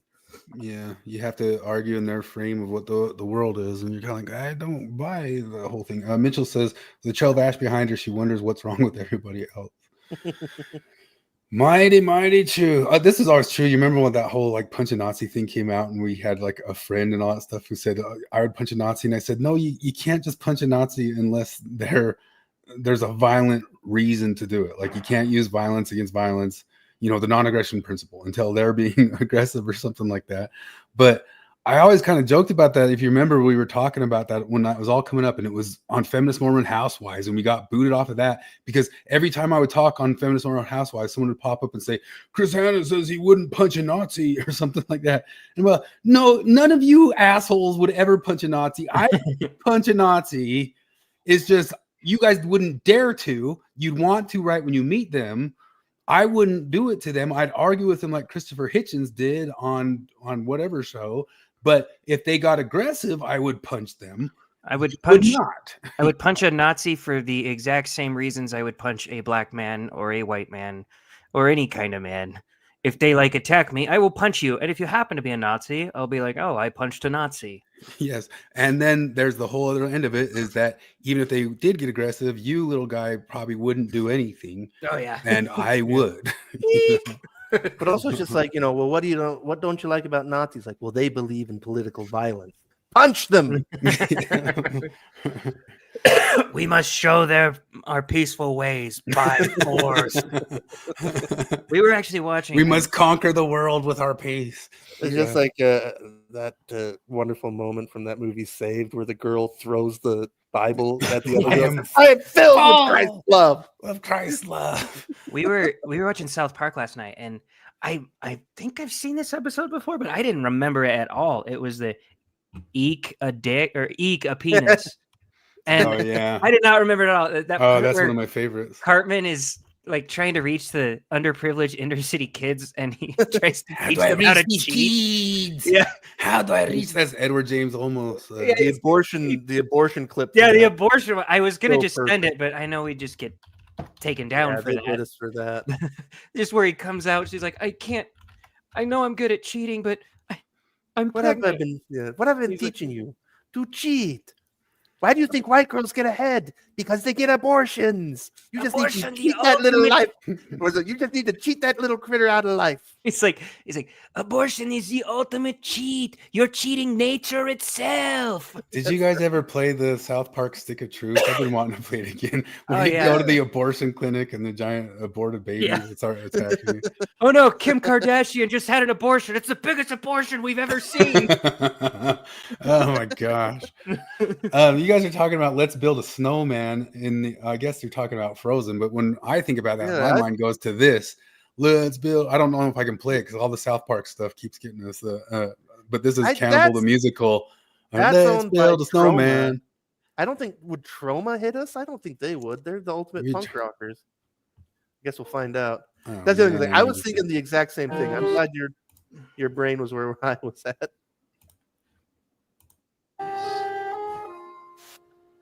And maybe we'll all get really sick. Pause for the banana. Pause for the banana. And maybe we'll all die. So let's build a snowman. We can make him our best friend. We can name him Tom. We can name him George. Yeah. You want to see something trippy real quick? Some movie about the Danites came out in 1995. Really? I met Jeffrey Jones because I was a volunteer at This Is the Place Heritage Park, and he went up there to do research, and he spent the whole day hanging out with my dad. And I met Jeffrey Jones, and he didn't even try to take pictures of me naked wearing a cowboy hat. I was so offended. It stars what's the dude from Platoon? The dude with oh, I don't know. With the scratches on his face. Tom Berenger. Angel Death, Tom Berenger. It was just a made-for-TV movie, but guess who's in it? The gal I'm dating is in it. For real? Yeah. Really? Tom Berenger, Angel Death. Yeah, just for here it is. The Avenging Angel, 1995. This is a movie about Brigham Young and the Danites. Look, there's the whole entire thing on YouTube, an hour and 25 minutes. And I think I have it set up to where is it? And I watched it when it came out. Here it is. That little white bonnet right there. That's the gal I'm dating. It's filmed in Morgan, Utah. That's her. Yeah, Tom Berenger's in it though. He plays a Danite who goes around killing for Brigham Young, and Brigham Young is played by. And she's still 9 years old. Yeah, Brigham Young. Yeah, Brigham Young is played by Charlton Heston. Oh, that's right. Oh.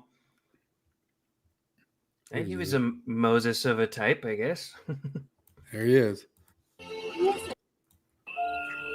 Charlton Heston is Brigham Young, right there.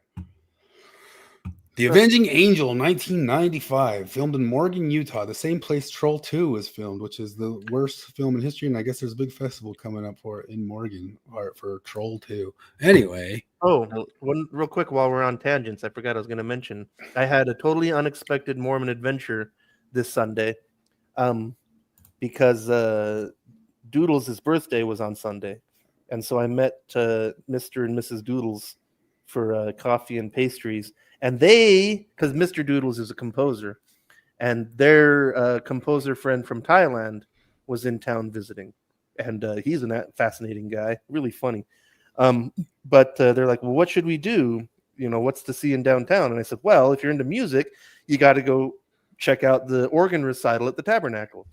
And so we did. We went down there, and the first thing we learned is that apparently during the summer, they don't do the recitals at the Tabernacle. They do it at the conference center. So because we went to the Tabernacle, and they're like, are you here for the recital? And we're like, yeah, why isn't it happening? And they told us that very thing. And so at first I was kind of annoyed because I'm like, well, that's dumb because the Tabernacle is so cool.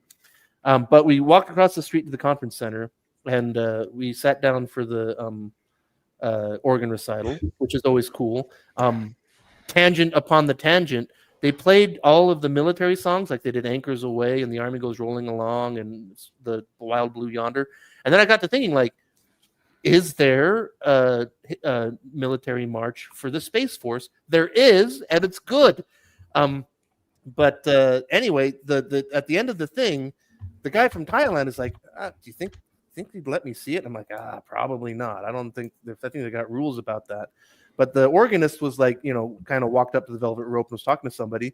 So Thailand guy just went down there, started talking to him, and before we knew it, he was sitting at the organ, and the organist was showing him everything. And so then, I thought, well, this is going to be quick, but it wasn't. Like, he was there for like 5-10 minutes. So I walked down there, and we were there for like half an hour, and he showed us the whole organ. The Thai guy played the organ. Another guy who was one of his students really jammed on it. But he showed us how everything works. Like, it's all computer controlled. It's actually really cool. Like, every single organist for the organ has their own preset library, and they've got all these preset keys under the manuals. And so they've got, they've all got their individual things. And they even laughed at my irreverent joke because one of the stops said millennial trumpet. And I said, oh, you got to be careful with that, because if it's too loud, you bring Jesus back. But so like that was just unexpected, because like since I was a kid, I wanted to get my hands on that organ, and I didn't there because like there was actual musicians there, and I'm like, I'm not gonna mess with this thing. But it was still cool to even get close enough to actually see everything up close like that, and it was fucking cool. But like, yeah, I didn't think that they would let them do it. But I also learned that the church has 2 full-time employees that maintain that organ. Like, wow. That's what it takes to keep it going. It costs $4 million, and it requires a lot of constant greasing and oil changes and I don't know what. But that was really fun. But also, like, the Thai guy, like, because, we walked around inside the tabernacle and talked, and, and I mentioned, like, yeah, the acoustics in here are legendary. And he went into the conference center, and while it is magnificent, because like I'd never been in the auditorium of the conference center before. That's the first time I've ever been in there. It's a crazy place if you think of like how big it is without any pillars in it. Yeah, it's fucking huge. But like the Thai guy immediately said, like, oh, the acoustics are dry. Like, yeah, it's just acoustically, it's not as good as the tabernacle. Yeah. Well, because like in the tabernacle, I got to sing with my high school choir in the tabernacle, and it's great. Well, in the organ recitals, because they always, one of the demonstrations they always do is to show the complete range of the organ, and in the tabernacle, when they hit the low notes, you feel it. Well, in that tabernacle, you can absolutely sing from that podium without a mic and hear it from the very back. Without a doubt. But the acoustic. Oh, go ahead. No, go ahead with that. I was just gonna say, like, yeah, just the acoustics in the. I mean, they're good because it's designed for it. But it just doesn't have the magic that the tabernacle has. But still, the organ is badass. Starbase Collab says the kid who played Joseph Smith in the Restoration movie was in the MTC at the same time as me. Guess who I was in the MTC at the same time as? This is Chris's Forrest Gump moment of the day. See this kid in Jurassic Park? The one that Grant scares? He is a Mormon, and I was in the MTC with him. Wow. And he told us all about it. And he claimed he was the original voice of Ralphie in The Simpsons, but then they gave it away. He claimed. I don't know if that part's true or not. But yeah, he's LDS. You can even like find some videos of him talking about being LDS. I don't know if he is or not anymore. He looked the exact same. He's about just as tall still.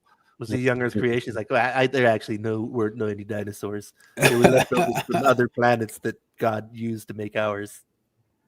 Yeah, I should look him up and see if I can find some videos of him being Mormon. But yeah, he was a Mormon kid. I was on the MTC with him. That's Chris's Forrest Gump Mormonism of the week.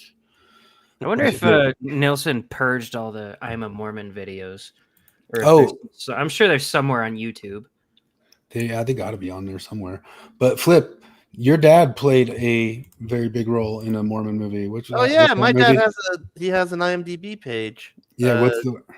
I can't think of the name. Who did he play? He was Joseph Fielding Smith. In it's a famous quote of his. Let me find it. He's got an IMDb page, and it is I saw the hosts of the dead. You're totally frozen, by the way, Chris. He sure Am is. I still? Can you hear me? Yeah, we can hear you. Well, this might be my internet being weird or something. Not settings. But I can probably upload the screen anyway. I'm going to have to go out and back in. Share screen, sharing. But yeah, there's my dad being a prophet. Here it is. There's Flip's dad being Joseph Fielding Smith right Oh. there. Yeah. Am I still frozen? It's real janky. Yeah. You're frozen. Your screen is real janky. Radio Free Mormon says I was an MTC pretty close to Johnny Whitaker. I don't know who Johnny Whitaker is. An actor. Yeah, so that's Flip's dad playing Joseph Fielding Smith, and he was dying at the time of this debate, and really was. What was the date he passed? He died a couple of weeks after that. He died on April 20th, so it was like just a couple of weeks later. Oh, he was on Family Affair. He was on General Hospital. He was in the what's the Robert Redford movie as a horse rider, wasn't he? He was. Oh no, I was talking about Johnny Whitaker. Yeah, but no, my dad was an extra in Butch Cassidy and the Sundance Kid. Mm-hmm. Yeah, the way he tells that story is because he was at Dixie College and he was in the theater department there, and they did a casting call for extras, and he went into the casting people and they said, "Can you ride a horse?" And he lied and said yes, and he'd never ridden a horse before. And like the first job was that they did the scene with the posse riding out at night with the torches. So they're like, "All right, hold this torch and ride at full gallop." And it was his first time on a horse, and I guess he lived. But so I walked past that street on Morgan where that thing's filmed, and it still kind of generally looks the same. All I did was throw a bunch of dirt on it, and that's what it looks like. So. For all I know, I don't know how much he drinks outside of this, but I suspect that he is not always drunk every time he's interacting with me, and that he is just. He would like to be. You don't know that. But that is kind of you to give him at least a little bit of grace in that way. You know, grace. Oh, thanks for all the grace. That's the one area you could have tossed him under the bus and said, "Yeah, that's the one place." Yeah. This is non-alcoholic beer, but yeah. Him being unfiltered because of that substance. Am I still freezing? You're lagging quite a bit. But the thing's playing, right? It's playing. We can hear it. It looks janky, but we can hear it. Not the best choice. Yeah, because you really showed your ass. I sometimes feel like I appreciate an honest asshole more than a polite liar. And there are times where I feel the other You absolutely don't. are playing word games. Basically, you're trying to manipulate words, manipulate meanings, to try to get around a point. So there are parts where I actually appreciated Flipboard because I felt like I was really getting the unfiltered thing, which I was. Whereas the others are filtering, they're moderating. You know, but they're doing this they weren't like Reese. That is Reese, though. I know. That is Jared. I was not. That is Marty. I was not filtering. I was trying to get you to admit that I am a person that has views on things that aren't the worst imaginable motivation. Yeah. And also, like, you don't appreciate it. You cut me off in the middle of making a point. You interrupted many times. And then you did this whole episode where you smeared, lied about, and took the most uncharitable interpretation of everything I said. So obviously you don't appreciate it. Like, you're just lying. Keep talking. I'm going out and back in, and I'll have to probably reset that thing. Like, I'm real tough. I appreciate the honesty because I'm a tough girl. I'm a strong. How many people say that they're strong that you actually believe? Like emotionally strong? Yeah. Oh no, people, they don't say it.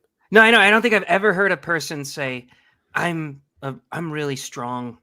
I'm strong-willed, strong-hearted," and that been even close to true. Now Jared's video is janky. Yeah, I saw that, but now he's back. Only one of us has. Am I fine? You're fine. Yeah, I think pretty good. One of us is janky. I think that's just the rule now. One of these kids is not like the other. Social dance or whatever. But anyway, so I tried that subtle, like going back to you, but then I actually go for the not subtle, the not feminine way of trying to gently guide the conversation back to who it should belong to. But I call it out, and his reaction is really telling. And again, not surprising because men do not react well when you do call that out. But I just want to show men don't react well when you I like because it's not the feminine thing. Like, no. Interrupting and directing the conversation is exactly how women act. That's a very feminine way to be. I love how she's acting like this is some calculated technique that she's doing. Like there's calculations going through her brain. Like, how can I get through to this troubled man, this troubled drunken man? How can I put in? And she's just doing that didn't work. And then no, you were just like on the edge of your seat. Like really, you're flying by the seat of your pants, just trying to do anything to avoid any question. This was an attempt. And that's why we learn to try to do things nicely, because that is the typical response. That if you bluntly call something out for what it is, like the anger, the ego, it's quick and it's harsh, and you'll see that coming up. But anyway, yeah, again, that was just a really frustrating thing throughout the whole thing. Was Flip is the archetype, the avatar of all men. Trying to answer other people's questions and just not being able to, and then being kind of vilified for that, or portrayed as if I was dodging him by trying to give anyone else besides him the attention. And I don't always do it, because at some point I just start giving up, and I realize like how hopeless it is. Like he's not going to be, he won't even respect his own colleagues, and they're not doing anything. I don't know if like because it's like Chris Hanna is in charge of it more, like it's more he's the moderator, and since he wasn't there, I don't know. Yeah, Chris is good at calming Flip down. Chris would have been like, "You be nice to this poor little girl." Flip, I'm gonna mute you. I'm gonna mute you right now. I got Flip, you're kicked off the channel until you donate $17 to the Trevor Project. Well, I've been muted. That's the first time. I think that's the first time I've muted Flip. Now I've done it twice. Now I've done it 3 times. But anyway, yeah, let's you'll see we'll see more of this. But I guess I do want to say, like, the idea that men's autonomy is like opposed to feminism, or that this is like the big gotcha, just shows how insanely I say stupid, but honestly, that's what it is. It feels mean to say still. So I bet you're about to address it. Ignorant. This is your chance to explain it. This is your chance to explain yourself, Maven, right now. Yeah, and I didn't. That was another thing too, because again, he's totally derailing the whole conversation. And so I'm hearing what he's saying. I'm wanting to go back to, and this is the thing. I have ADHD, and normally it's really easy for people to sidetrack me, like Flip does. So it was really hard for me. I love this. She keeps accusing me of derailing the conversation. Like, no, we're talking about abortion. We're talking about reproductive rights. We're talking about feminism. Everything I said was entirely on topic. To try to keep what the other person said that I didn't get to answer, like to try to hold on to that, while also trying to like listen to Flip, hear him, and then be able to come back to that. I have other people to dismiss and dodge, not just you, Flip. Let's typically have the attention span for. So part of it, like I'm concentrating, I'm trying to remember Marty, but then also like as I'm hearing this come in, it's just like a what kind of a moment. And so anyway, yeah, that's what's happening here. What? Someone is directly challenging me? What? This doesn't happen.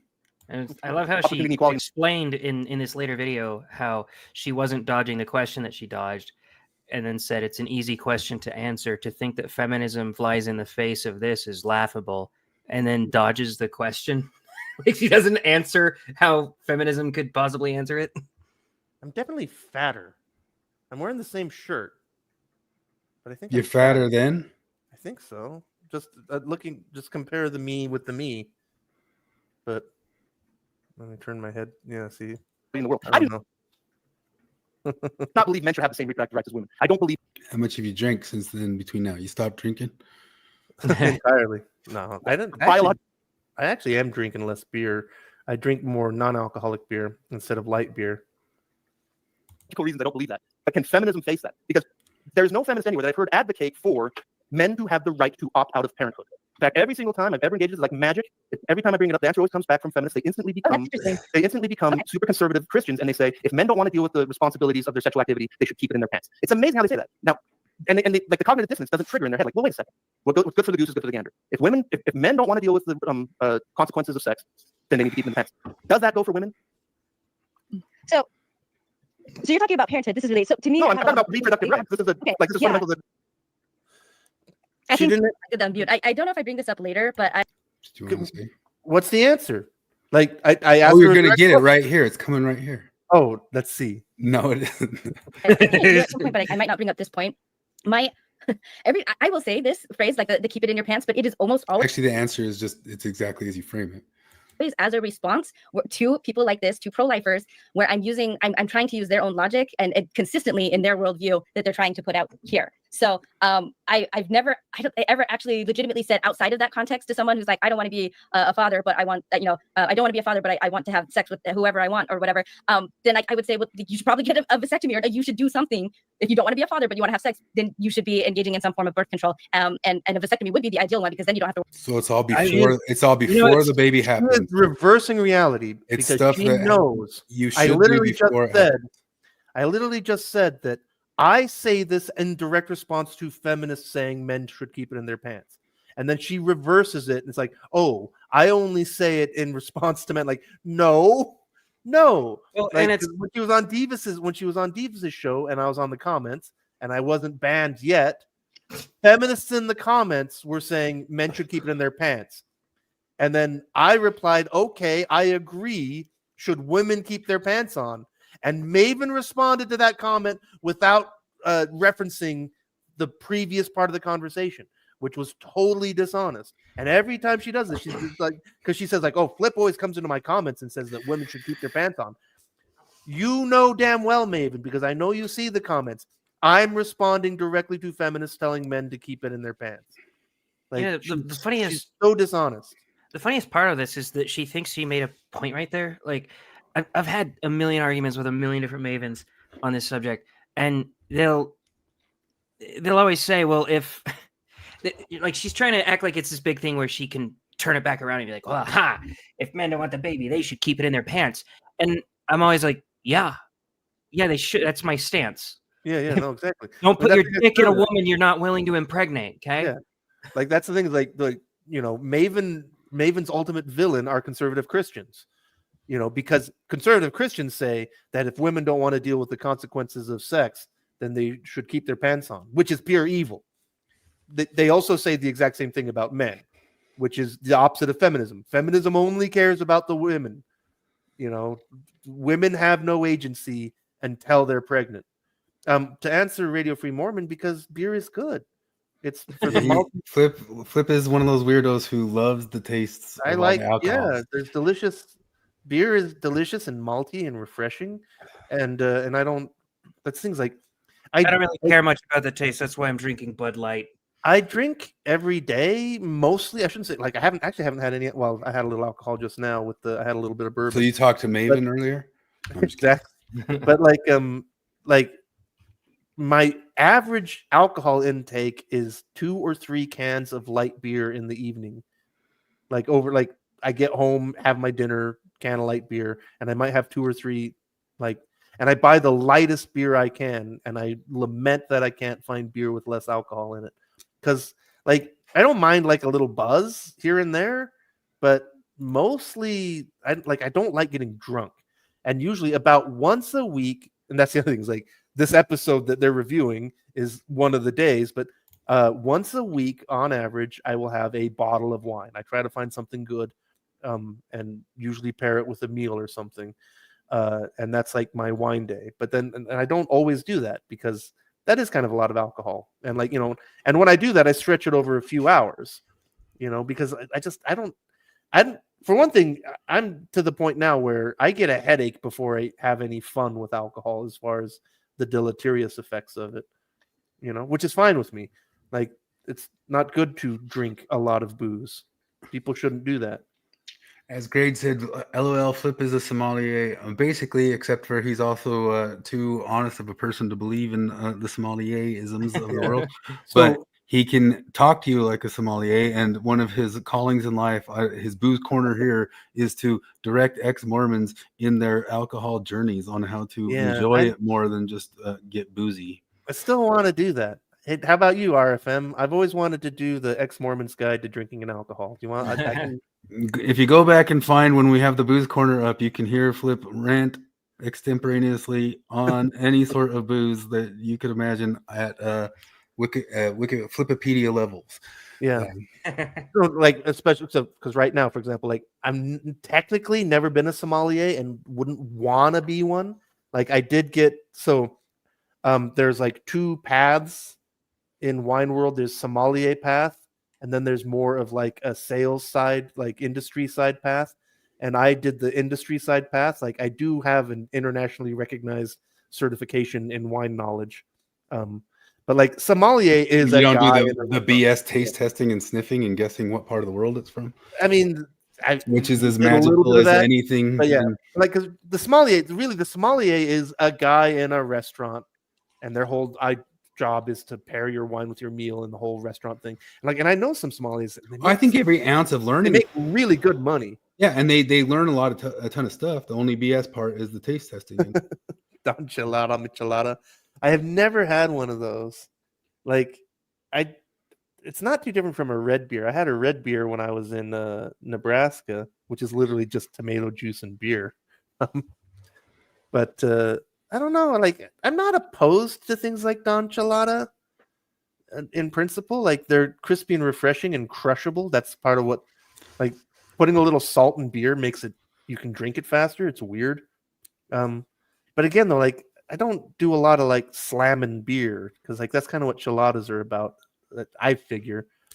Like, Have you ever done a beer bong flip? No, not once in your life. I don't the think first I way have. I ever took beer was like in a beer bong in some high school party. I mean, 21 and over party.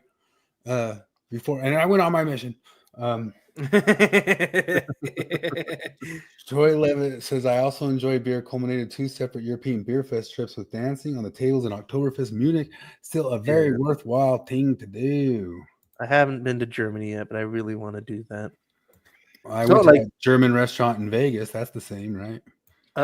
Gee. Oh, and I went to the German restaurant at the Epcot Center, so I guess I've basically been. That is the same thing.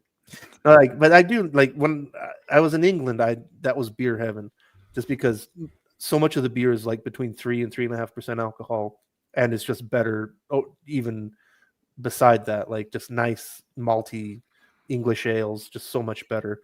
I really wish that I could get proper English beer in America, but it's basically unobtainable because like this is the downside. This is the trade-off to having higher minimum age of drinking, is that people like we've developed this like binge culture of drinking where it's like people literally just are trying to get their like maximum ethanol per dollar thing, which is like I don't care for that. Like Morgan says, stop talking about beer and talk about Maven and Tasha, my ex-Mormon heroes. Rachel Morgan says, I'm a babe in the woods in the alcohol front, which is most of us ex-Mormons are. And that's why Flip has taken it upon himself to try to teach and train. Do you do a lot of pairings with food, Flip, or mostly you're just talking about what alcohol people like? Well, no, like I say, like my one wine night a week, I will either like if I. But when people would come and ask you at the alcohol store and stuff. Oh yeah, no, absolutely. No, like that's one of the things that pissed me off about working for the state of Utah so much, is that like there was one day, like because first off, like people were always surprised when I asked them if I could help them, and then they were surprised that I actually had any advice at all. Like people are just used to not having any help at all in a Utah liquor store, and and I didn't even work at the liquor store. I worked at the wine store, even though it's all the same thing under the government. But there was one day that a lady came in. And I could tell her, she was like looking around and she looked lost. And I'm like, well, can I help you find something? She's like, well, I've just got this complicated thing, and I'm like, well, tell me about it. And she's like, oh, I'm doing this thing. And it's like this Italian thing. And I've got to do these 3 different things and all this stuff. I'm like, all right, well, okay, what's the first one? And like after 5 or 10 minutes, she stops me mid-sentence and goes, I'm the president of the Park City Culinary Institute. Would you be willing to come and teach classes for me? And I'm just like, I can't. Like the government won't let me. It's a conflict of interest thing. Oh yeah. And she's like, well, no, but as like a government thing, it's like, yeah, they don't. They just don't. They don't fucking do any of that, And like that would happen to me all the time, where people were like, oh, you actually know your shit, But like that lady was really happy, because that's the whole thing. Is like, she's like, oh, we're doing this course first. I'm like, all right, well, let's talk about these Italian whites and why one will work better than another one for you. All that crap. Like I had a lot of that. There's like one time a lady came in, same thing. Like they're always confused when somebody offers them help. She's like, oh, well, I'm buying wine for my daughter's wedding, And so I'm like, all right, what's the food? What, like, is it indoor or outdoor? What season, is it going to be hot or is it going to be cold? Right. And what's your price range for everything? How many bottles do you need? So I spend like half an hour with this lady. And she wants to try 3 of she needs like a red and 2 whites, and she wants to sample 3 of each. Or no, I think like a red, a white, and a bubble, something like that. And she and her daughter want to sample 3 of each option, and select one, And so like I set them all up with this, and like a month later, a lady comes in and says like I was told to ask for Flip, and she's like, my daughter's having a wedding. My friend said that you helped her. Can you do for me what you did for her? And like, yeah, that's great. Like that's the thing. The only thing I miss about that job is that stuff. Working for the government and for assholes who could give a fuck about wine, I don't miss at all. But like, I really miss that thing of just talking to people. Like, there's one day a winemaker from California came in, and I was talking to him about his wine and other wines, and like just pointing at bottles and saying like, oh, well, that sounds kind of like this or whatever. And he also like stopped me mid sentence. He's like, this thing that you're doing, hand selling wine, is a disappearing art. I'm like, oh, well, too bad I live here. But no, that seems like for a long time I wanted to do the Ex-Mormon's Guide to Drinking and Alcohol, just for that very reason of because like not just like what's good wine, but also like take it easy, guys. Because like I've seen like a lot of ex-Mormons like they go to party animal mode, and I'm like, yeah, like I don't know. I really love that South Park episode where they talk about drugs and alcohol, where they just keep saying, kids, there's a time and a place for everything, and it's called college. Like that's accurate, but like eventually you need to grow up, and like it's okay to have a fun night here and there, but like if you're waking up with a headache every day, that's things like, because people always come in, it's like, I'm looking for wine that doesn't give me a headache. I'm like, that doesn't exist. You need to drink less. That's the answer to that. The answer to not waking up with a hangover is drink less. Ethanol is a deadly poison. Take it easy. I'm actually a much more attentive father on the mornings that I'm hungover. Worry about the birth control of your partners. Sorry, we got distracted by the label of the booze again and stopped listening to the feminist arguments. And whether or not they may be baby trapping you or lying about it. It's like that's a man taking control of his own reproductive decisions. The way I took control of my reproductive system, and I support that. So you did it before you had the baby. Yeah, I know. Like that's what that's good, David. I'm glad you took control of your reproductive decisions, and now you won't get pregnant, so now you don't have to get an abortion. Perfect. We all win. Heard, and it makes me think of flat Earth, because flat Earth is the other, like, I guess, conspiracy that I have the most experience what is with. this? She's a round earther. She's a round earther too. Like, oh my gosh! Like, incredible. Where do we even start with these round earthers? First off, she completely ignores what I say. She totally dodges my questions. Says that I'm the one who interrupts her and then runs over her points and doesn't answer them. And then she makes this jump to, I'm presenting a flat earth level conspiracy theory. Like, this is so dishonest. She's just seen people plastic. She's just seen people compare things to flat earth, and she knows it's a, yeah. She thinks that in itself is just a winning strategy, and it doesn't matter what you compare it to. You just have to compare it to some things. But it's also the ironclad law of woke projection, because like I've said a million times, feminism is to sociology as flat earth is to cartography. Feminism is to biology as flat earth is to geology. And I mean that. Maven demonstrates every time she talks about this that she has a distorted view of the world. So it only makes sense that she would project that onto me. Oh, our player's gone. We can keep talking Whoa. Shit. Did he just go Inspector Clouseau and trip over? Oh. No, I think he just ripped ass. No, like into a tin can or something. I went and had to break open. RFM is tired of your alcohol talk and talked about something that I'm an expert in. And then I had to bust open my Fresca. I had like a Fresca break glass over there, and I broke the glass and said, "This is just my moment." And then I grabbed the Fresca glass. I could talk about the tastiness of Fresca all day and all night. I would like Fresca if it wasn't made with artificial sugar. It's one of the only ones with artificial sugar that I can drink. Because I fucking hate aspartame. It ruins everything it's in. But there's a couple of them. Fresca aspartame? I think there's a lot of acid in it. So these guys, some of these guys are talking about that they have probably hereditary problems with drinking. Casey says he gets the red face and maybe allergic to the histamines type thing, like all the Japanese people are. And Starbase Cole says he gets shooting pain in the jaw from beer. Morgan always gets sick to her stomach like right away. She's never really been all that drunk. Back to because one of my brothers fell for that, and it's the whole thing. But I believe it. They will do these kind of like gotcha videos where they're trying to do what Flip is doing here. They're trying to use their complete misunderstanding of our framework to debunk our own framework. And one example is what is she talking about? What did I misunderstand? Well, here I'll frame it for you, because she was saying a woman should be able to choose whether she becomes a parent or not. And you said, well, should a man also be able to choose whether he becomes a parent or not? And that was just such a gross misunderstanding of her stance. That's not the frame.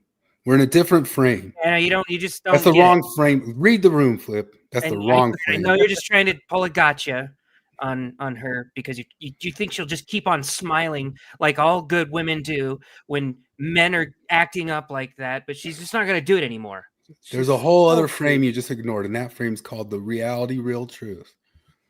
Even gravity. And gravity. Yeah. Don't Don't forget, like you're a flat earther as well. These round earthers are telling you. So they'll go in their backyard, they'll have a tennis ball, they'll have a bottle of water that they'll dump over it and show that, the water dripping off. And then they'll say, if something or like, they'll hold up just a couple insane, of Matryoshka dolls and say, look, you can't see one of them. That's one's gone. Whoa. Dude, Look, ironclad law of woke projection. She is why that phrase exists. She is the ironclad law of woke projection with pink hair and feet. There's probably some flat earthers that struggle with object permanence, but maybe you could go explain it to them like this. I talk to you like you're retarded because I think you're all retarded.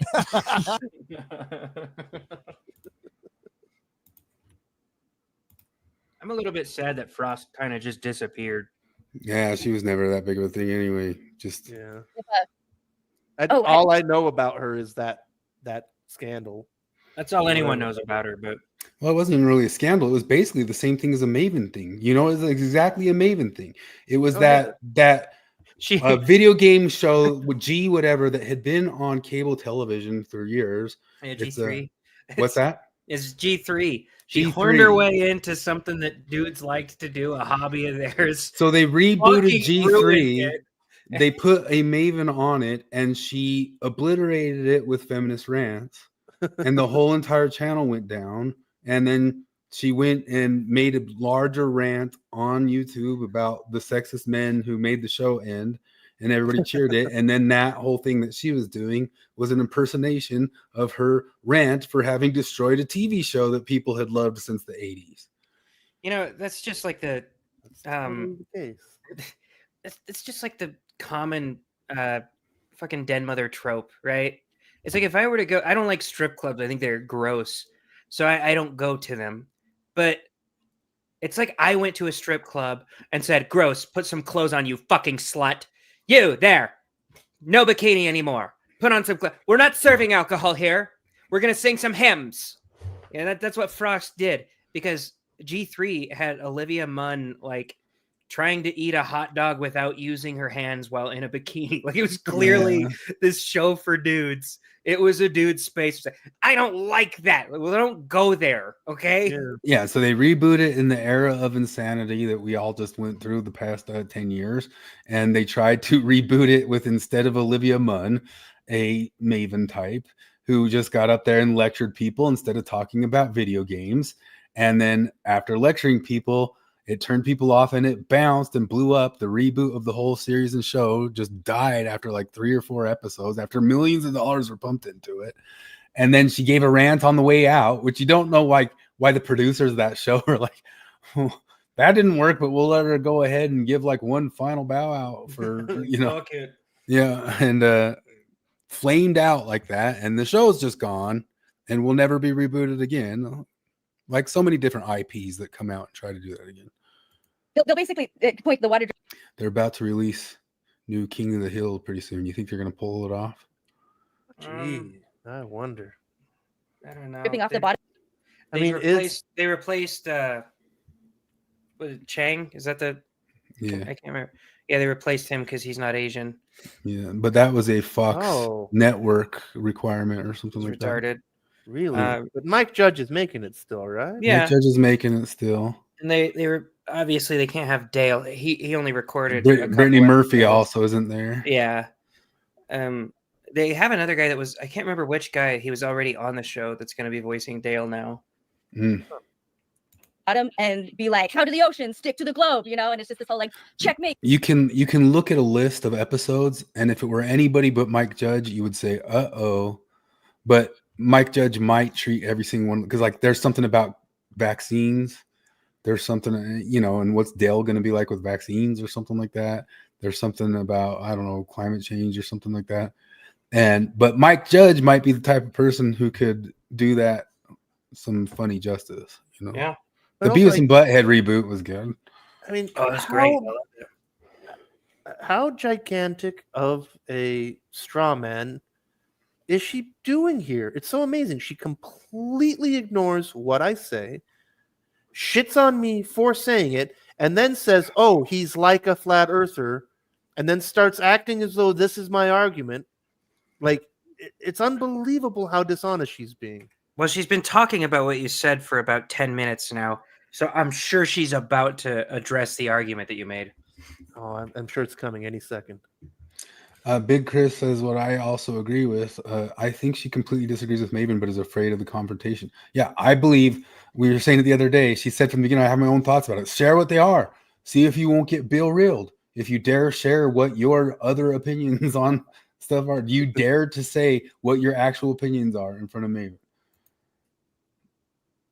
And Steve Eliason makes a good point. How does the ocean stick to the globe? Checkmate.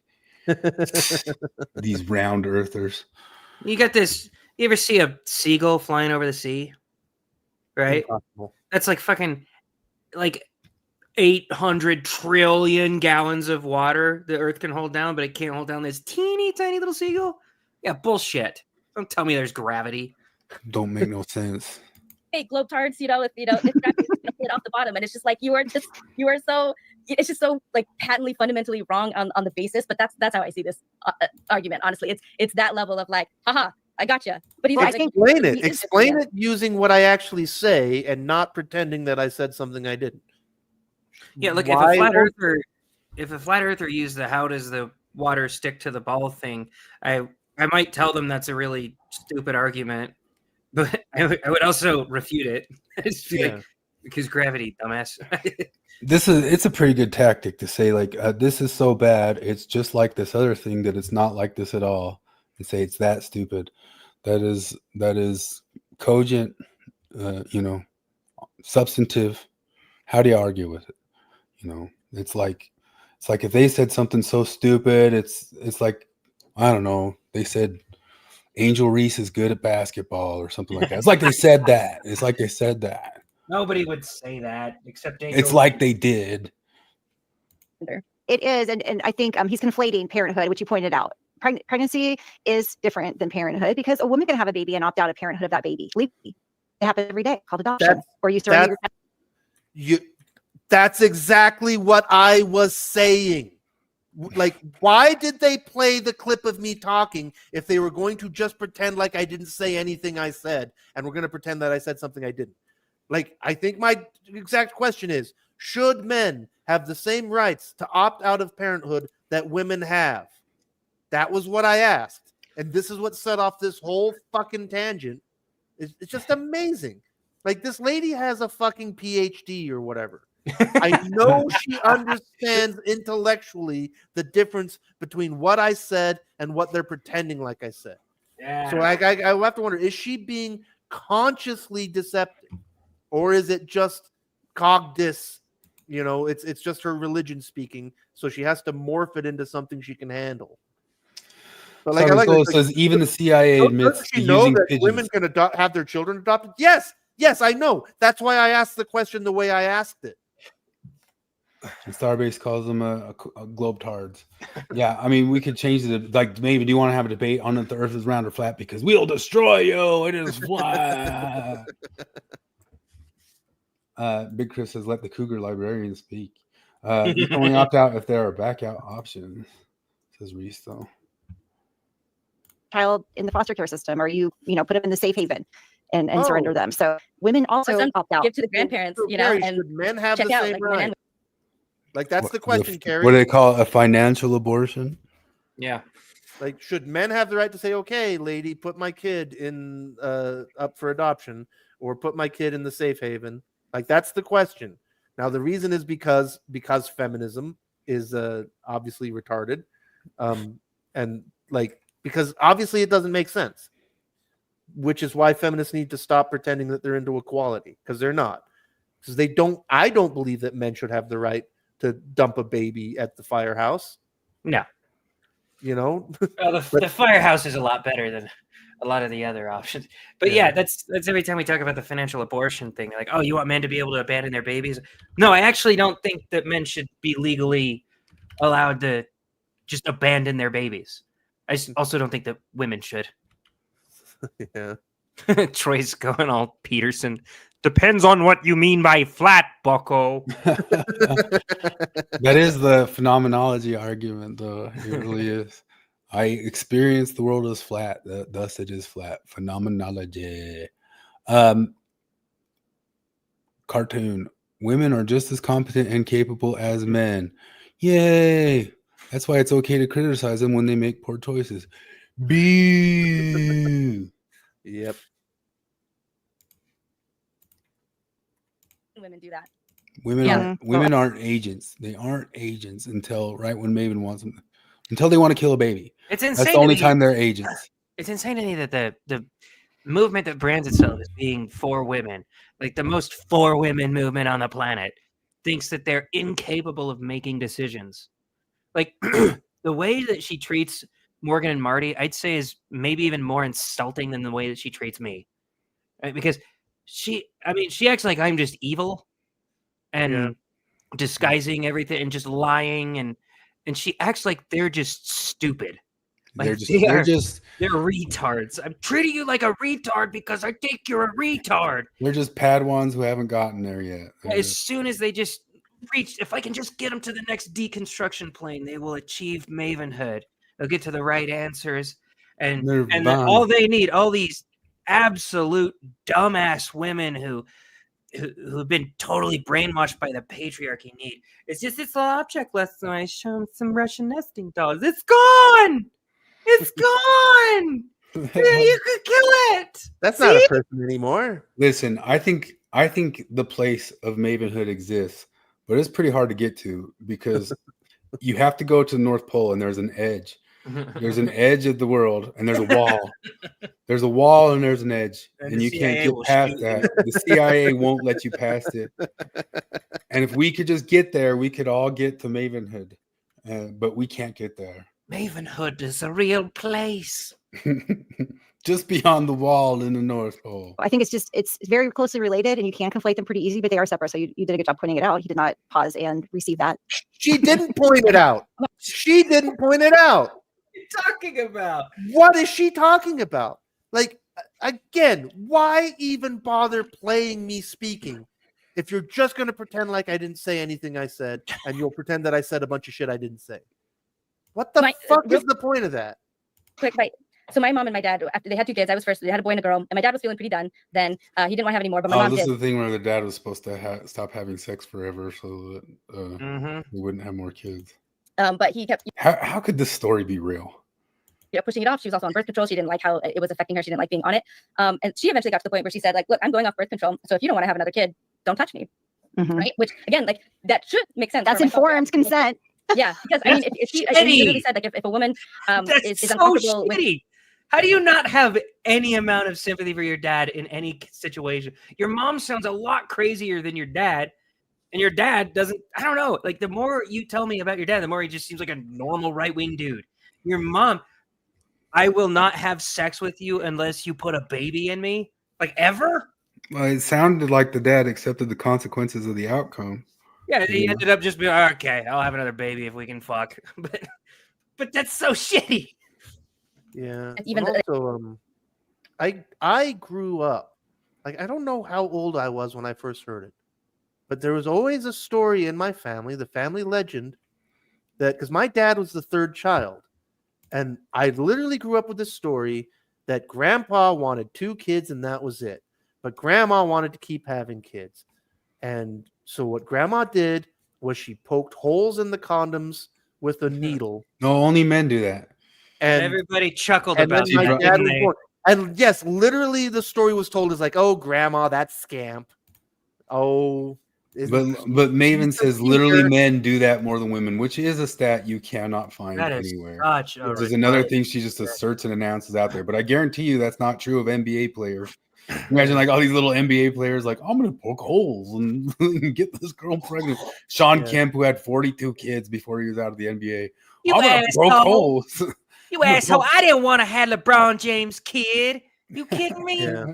But that's the thing, is like, no, there aren't stats on that, but also no fucking way is it more likely to be men than women. Not a chance. Like, that is flat earth level distortion of reality to say something that fucking retarded. Yeah, it can't be true. There's you no guys way know that there's certainly been a few times men have wanted to try to trap a woman, but when that is the idea, that is far more a woman doing it to a man. Did you guys I know am that- positive of that? And I can just assert it because Maven asserted it. But I believe my assertion is correct. Did you guys know that women commit more homicides than men? No. They do. Because No, they do. Oh, because of abortion? No, just because they do. Like, they actually kill more people. They kill more people with knives than men do. Well, really? Oh yeah, you gotta trust me on that. Because No, you're an assertion king. Yeah, I'm asserting it. Also, like, because when she talked about, she said pregnancy is the leading cause of death for women, and so I looked it up on the CDC. Not even close. And the other thing that I was so surprised to learn, looking at the CDC stats on pregnancy-related mortality, is that the leading cause of pregnancy-related mortality is mental health issues, which includes suicide and drug abuse. Well, when you look at the stats on these things that people are all histrionic about, it'll surprise you how far you've gone in one direction, like how far you've gone in their direction. Because like when people talk about the whole Black Lives Matter things and they talk about unarmed black men, if you ask like a BLM activist how many unarmed black men are killed a year by cops, they'll say something like thousands. I've even seen some say tens of thousands, right? I watched. If you had asked me, kid says 90,000. oh, I saw that one. Yeah, and he's talking to a cop. He doesn't realize that he's actually talking to a cop. Yeah, Who's a and black guy. if you had asked me before I looked up the stats, I probably would have said like, I don't know, like 100, 150. And I'm way off. Yeah. I'm like, man, I went in their direction because I'm stupid. Yeah. No, and also because media is effective. Propaganda works. Mitchell says, I personally know a girl that went off birth control without telling her husband of informed consent. I know of an entrapper too. I don't think Maven is being dishonest at all. She's just being super stupid. But also the possibility that you could even get stats, like all the babies in the world that happened from that and nobody ever told anybody. Like, come on, you can't. Oh even yeah, there's start to get plenty stats of there's plenty of women who have poked holes in condoms, gotten pregnant from it, and they just never told the guy in his entire life. Oh, for sure. Oh, without a doubt. Morgan says she treats you guys as the oppressors and us women as victims who are oppressed and brainwashed. Yeah, you guys are But just you're learning. handmaids. You're learning. You're getting there. You'll achieve mavenhood someday, sweetie, and then you'll divorce me. Don't let her fly over the North Pole. Well, you can't fly over it, and the CIA won't let you. But she could find the place. Yeah, she does keep going on unrelated tangents. She did the same thing and responded to my video. She would play a clip of me talking and then just went on an unrelated tangent. Who was that? Like That's Morgan. Oh. All risk of potential death in pregnancy, then she shouldn't have sex. Like my dad went all the way there. And so if he didn't want to have any more children and my mom was going off birth control, first of all, then it should be just as easy like for a man to be celibate the rest of his life. Once his female partner, again, married because we're moral Christians, right? If the female partner says, I'm not comfortable You with don't have that. to be celibate, you just have to do butt stuff. Come on, this is easy. God's blind spot. Again, that obviously her male partnership. My dad should have been celibate since 1988, but yeah, obviously not. And so my youngest brother, her dad could have just talked to Natasha Helfer. She would have opened up his marriage. Yeah, just open up the marriage. Find a woman that will use birth control. Yeah. There you go. Name one tenet of your ideology that would keep him from like opening the marriage and stepping out on the white. Like brother was born within the year that ultimatum happened. Like, my dad lasted maybe a couple months at most, at most, if there was anything going on. And, wait. I kind of like your dad lasted a couple of months. So he raped your mom, or did your mom also want to have sex? And was how it a did mutual choice? how did he pull it off since then? How come there's not 8 kids after that? This Maven, this story's a lie. Like, your parents don't talk to you about this sort of stuff, you know. Or if you do, I get why you turned out weird. You know, when she said, like, when she's like, "Yeah, I got a brother that fell into the flat Earth thing," I was like, "That makes sense." Like, I don't know what the hell's wrong with you guys, but there's something there. How much younger is her brother? Her parents are like, remember that time we were like, no sex, and you couldn't do it because you're like, I just gotta bang you, honey. Let's go tell our daughter. It's like a Tobias Funke part. Like, so bad, we got a daughter to tell that we just couldn't keep it in the pants. I couldn't do it. Laugh about it a little bit. I mean, because it shows my dad's hypocrisy, but I don't think it's a good thing that my mom did. Like, their marriage was not very good. Why is that and hypocritical? But like when people try to bring another baby into things, just like either thinking they could fix it or for whatever reason. Or her parents divorced since then is what she's. I don't know, but like, why does that show her dad's hypocrisy? You know, I'm not saying that like it was okay for my mom to put that ultimatum out there like that, and you know, I don't know. Again, yeah, it was all weird, man. I could see how it would make her kids kind of weirded out about sexual things. He's trying to make it sound like that would have been okay. That feminists think it's okay for women to baby trap men, that they can just decide who's going to be a father of their baby, and that they should have no say. And I've literally never, ever heard anything like that. That women have free access to men's sperm to make a baby against their will. It's just like a wild thing to bring up. Never heard that. You never have heard of a woman, like, you know how fucking easy it is to get access to a man's sperm. Holy shit. Anyway, yeah. More abortion conversation, right? And it ties into feminism. This is a different question now, because you're ending in a question and we still haven't gotten to Marty's question. All right. Can I put you on hold? Yeah, I wanted to at least answer what. Frankly, I think I made my point. I think it stands on something. And I'm happy to answer it, but I want to answer what Marty was saying first, and then I'll come back to you. You want to answer it? We're still waiting. Go ahead. Whenever you get around to it, I guess.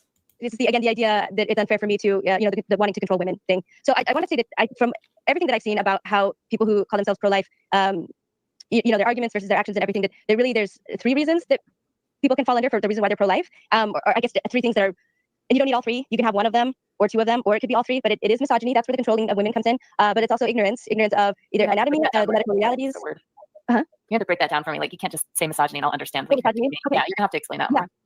Okay, so when I'm talking about misogyny, I am talking about a hatred of women or a disregard for harm caused. Marty just interrupted her. Why is Maven talking? She interrupted me to answer Marty's question, and then Maven goes on. I'm not going to say a rant, but she starts monologuing, and then Marty's asking her questions. What the hell just happened? I thought the whole on Flip Johnson's podcast. This belongs to Flip Johnson as much as anybody else. Literally everything she says is fucking wrong. Like, it's just amazing. Like, no, you were supposed to be answering Marty's question. Why are you monologuing and then Marty's asking you questions? To them, also an entitlement to their bodies or an entitlement to make decisions over and for them. Ultimately, it's anything really objectifying or bringing women's status as anything less than an equal person, but an object, either a sexual object or a reproductive one. Or do people like blatantly say, I don't think women have the smart or know how to handle their own pregnancy? Like, I feel like I know how to do this for them. Is it blatant, do you think? Or are you saying that for some it is, but not for everybody? Part of why this discussion was good was, in addition to the like, oh, we don't think we're controlling women's bodies, right? I just kind of took for granted that they did know that, and that movement was, you know, that they would acknowledge that about themselves. This part here, like, I explain a number of ways that people can be misogynistic. It's not always the overt hateful stuff. I think the disregard and just the callous, like, just not giving a single fuck about the kind of the actual realities that women are facing. That's the most common one, and that's the most common one they show like repeatedly throughout this whole show. So they push back on all 3 of those things that I listed: the ignorance, the hypocrisy, and the misogyny. But they all demonstrate each of those in spades. But it's interesting to see that. She didn't explain anything. She just says it and assumes that it's true. There's no explanation there. She just says it is misogyny. It is hypocrisy. Yeah, I don't think she ever answers any questions. But she doesn't actually explain that at all. That's she got like a grand total of like 3 rants in her head, and she just cycles through those anytime somebody asks her a question. It does not have to be even tangentially related to what she's talking about. Pretty much. You don't think if they listen to you and then guffaw and then say, see what I mean, that it's not demonstrating it? Exactly. Well-being, and I'm literally explaining that people are unaware of their own behavior, and then they're just like proving me right. Yeah. Like, let me give you a good example of this. That's what just reminded me of my, and I'm sure I still do it. And maybe in 5 years I'll look back and go, oh gosh, I just didn't even. I thought I knew, but there will be zero reflection. This reminds me of those Mormon days where I'm like, of course I love everyone. Of course, gay people are people or whatever. But then my actions did not line up with that. So I didn't really believe it. I just thought I believed it. So I think they think that they believe that, that they're not controlling women's bodies. There we go. Yeah. Did you ever at any point in your Mormonhood think that gay people weren't people? No. This is like just one of the hallmarks of all of these ideologies is just a hyperbole to the max. It's the trans thing. You don't want trans people to exist. Like, no, I don't think you're really a woman.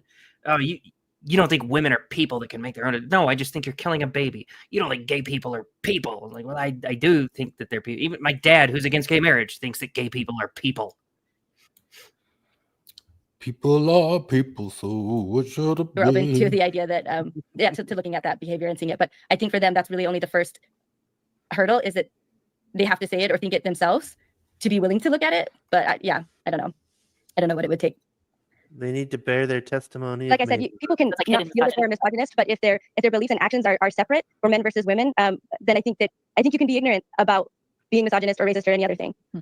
So it's not always blatant. Very few people are willing to say that, but I have seen people who admit that and seem proud of it. I guess my concern is that when it's like a hidden thing, it can be basically placed over anything, and so then there's not really.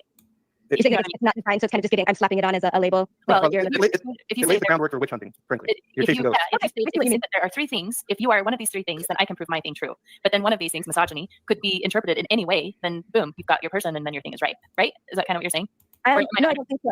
I think words mean things. So sure you do. The 3 points. Okay, so it's I think pro-life is defined by misogyny, ignorance, and hypocrisy. Okay, so I guess my question is like it seems like my whole thing was like, do we want? She may not want to control women's bodies, and that might be true whether or not it's hidden and mistaken. Let's say like genuinely does not want to control other women. Okay, but maybe what her issue then most likely is ignorance on all the other things. So how do you have conversations with pro-life when you start with that? Yeah. With that. See, I don't have many conversations with pro-life, but that's really because yeah, we know. I guess. Okay, if you're thinking about someone, think about somebody like me, right? So think about me. You got your three things, okay? So you got your misogyny, your ignorance, and what was the last one? Hypocrisy. Hypocrisy. Okay. So hypocrisy usually comes from like having an abortion. So if I tell you that I'm pro-life because I think that it's a baby and it should have rights, we don't have the hypocrisy because I've never paid for or tried to get somebody to get an abortion, right? So I haven't been a hypocrite yet. What's the second one? I keep forgetting them. Misogyny. The misogyny is when you got and the ignorance is. I guess I'm curious what I would be ignorant of in that, because I would say that I think it is a human life. So what would I be ignorant of by labeling it a human life? We would have to. I think we would have to go more deeply into things like what a human life means to you. Is the woman a human life? Are you? We're getting Peterson-y. Everybody gets a Peterson-y. Just a total dodge. Like she just goes right back. It's what I said earlier. Just ignores it and goes, "Are women even human?" I'm trying to give her layups here, man. We all agree that women are human. Nobody thinks that women aren't human. But what the fuck is a baby? Is a baby human? But like, what was that question? Just like, what am I ignorant of, Maven? Like, what I don't know. For me to say that a fetus is a human life, what would I be ignorant of? And then she does dodge that. She doesn't really answer it. She just goes into, but I don't think you're off the hook for the hypocrisy. Like, okay, well, you didn't answer my question. Are you also including her in this, or is she just the object encasing the human life that you care more? Okay, this is one of those ways where, again, like they're displaying it. They're like, of course we see women as human. And it's just like on a surface level, of course they do. They don't see us as like a different animal or something, but they're. It's just again. The question is, what am I not seeing about? Yeah. What am I? You see, they're doing it again. Women aren't human. Like, no, you're not demonstrating that right there, Maven. That's not what was being talked about. Denying her humanity, I guess, as her human experience, like human rights, just as a whole separate person that is deserving on her own of all of the rights that they want to give to the fetus inside her. So again, this is just one of those things where they're like, they think that they're caring about the mother also, but you can't if you are overriding her will, if you're trying to control her body in ways that she doesn't want, and ultimately whether or not it will be harmful for her. But then I don't know. Again, it's just this is what is. I think there's I'm sorry. You never prove anything, Maven. You never demonstrate anything. It's there's no QED there. It's not there. You There we just go. reassert. You just reassert. Well, No, we both have wrapping ADHD. up yeah, go ahead. So to me, it feels like that women have rights and they should have equal rights. But if you're a mother and you get pregnant, then you fall into this category. Then you have an obligation to give your life to that baby. Yeah. And so, but I'm a woman before I was pregnant and after. So I'm someone's baby. So when do my rights get cut off? It seems to me as soon as I become pregnant for the first time. Right. And that's really hard to reconcile in my brain. Just like when, I agree. when I think men for good become reason. fathers, their rights change. When men become fathers, they are legally obligated to take care of their kids. Go figure. What a And crazy thing to say. Well, in a way that does even interfere with your bodily autonomy, because I've used this example a lot. Talking to my brother-in-law about it, I was like, okay, but like you are okay with interfering with people's bodily autonomy to a certain extent. You just got to tell me what that extent is, because I can't just leave my kid in a room and just walk away. Like I no longer consent to parenting you. I leave you in a room and I just go to a hotel for months at a time and I come back and the kid's dead. I'm going to get in trouble for that. And you're going to be like totally on board with me getting in trouble for that. But that's like, you are controlling my body at that point. He's like, well, you got to take it to someone responsible. I don't want to. I revoke my consent. I no longer consent. Yeah, you can't do the financial divorce either. And it should be said, because like if they were listening to this, they'd suddenly pause and go back and say, man, I always want to get out of having a baby. Like, no, we are absolutely on the other side of that. No, I want to. They should take care of the baby. Yeah. If my wife's like health wasn't on the line at all and there was no financial obligation, I would have like 15 babies in my life. It's just so interesting to me that they don't see what they're taking like away. any sort of deadbeat dad too. There's a lot of problems in the court systems of dads who want to be dads and don't get the chance or the same equal opportunity at that as the women, because we suddenly change it then too. But the men who just want to opt out on it, unless a full adoption happens, I'm totally fine with them being hounded for money too. Oh, and by the way, the thing you're talking about, where the family law courts are ridiculously stacked against men and in favor of women, is very largely to do with feminist lobbyists. Mm-hmm. They have used their enormous lobby, patriarchy, to affect the policies and the laws of the family court system. Yeah, it was even talked about on Mormon Stories once when they had that wrestler from Foxcatcher talking about what happened to him in divorce. You can learn about this in a deconstructed community. Yeah, you ever want to watch Dylan's asshole pucker in real time? Watch that interview. Like, oh goodness, third rail. How far? This is why Title IX is so bad. We only made it half an hour. I got to go to bed soon. Yeah, I was trying to hit the second. Right at the end of the second hour of this is where we had to do. Or Risto told him to take the stuff out about his family. I don't think we can get there. A human being when they're so focused on the one that's the potential 2 minutes to 11. The one that's growing, and but that's the misogyny right there. It's the fact that they can't see it. That it's just so natural for them to see women like naturally as incubators, and Flip will show that like really strongly here soon. You're the one who always puts that phrase into stuff. You're the one who frames them that way. You're the one who gives it that techno term. What do you call it? The technique. The reification of the technical thing of what the same thing that the trans people do is say like birth givers or body, like you guys are the ones who are stripping it down to just some little mechanical job.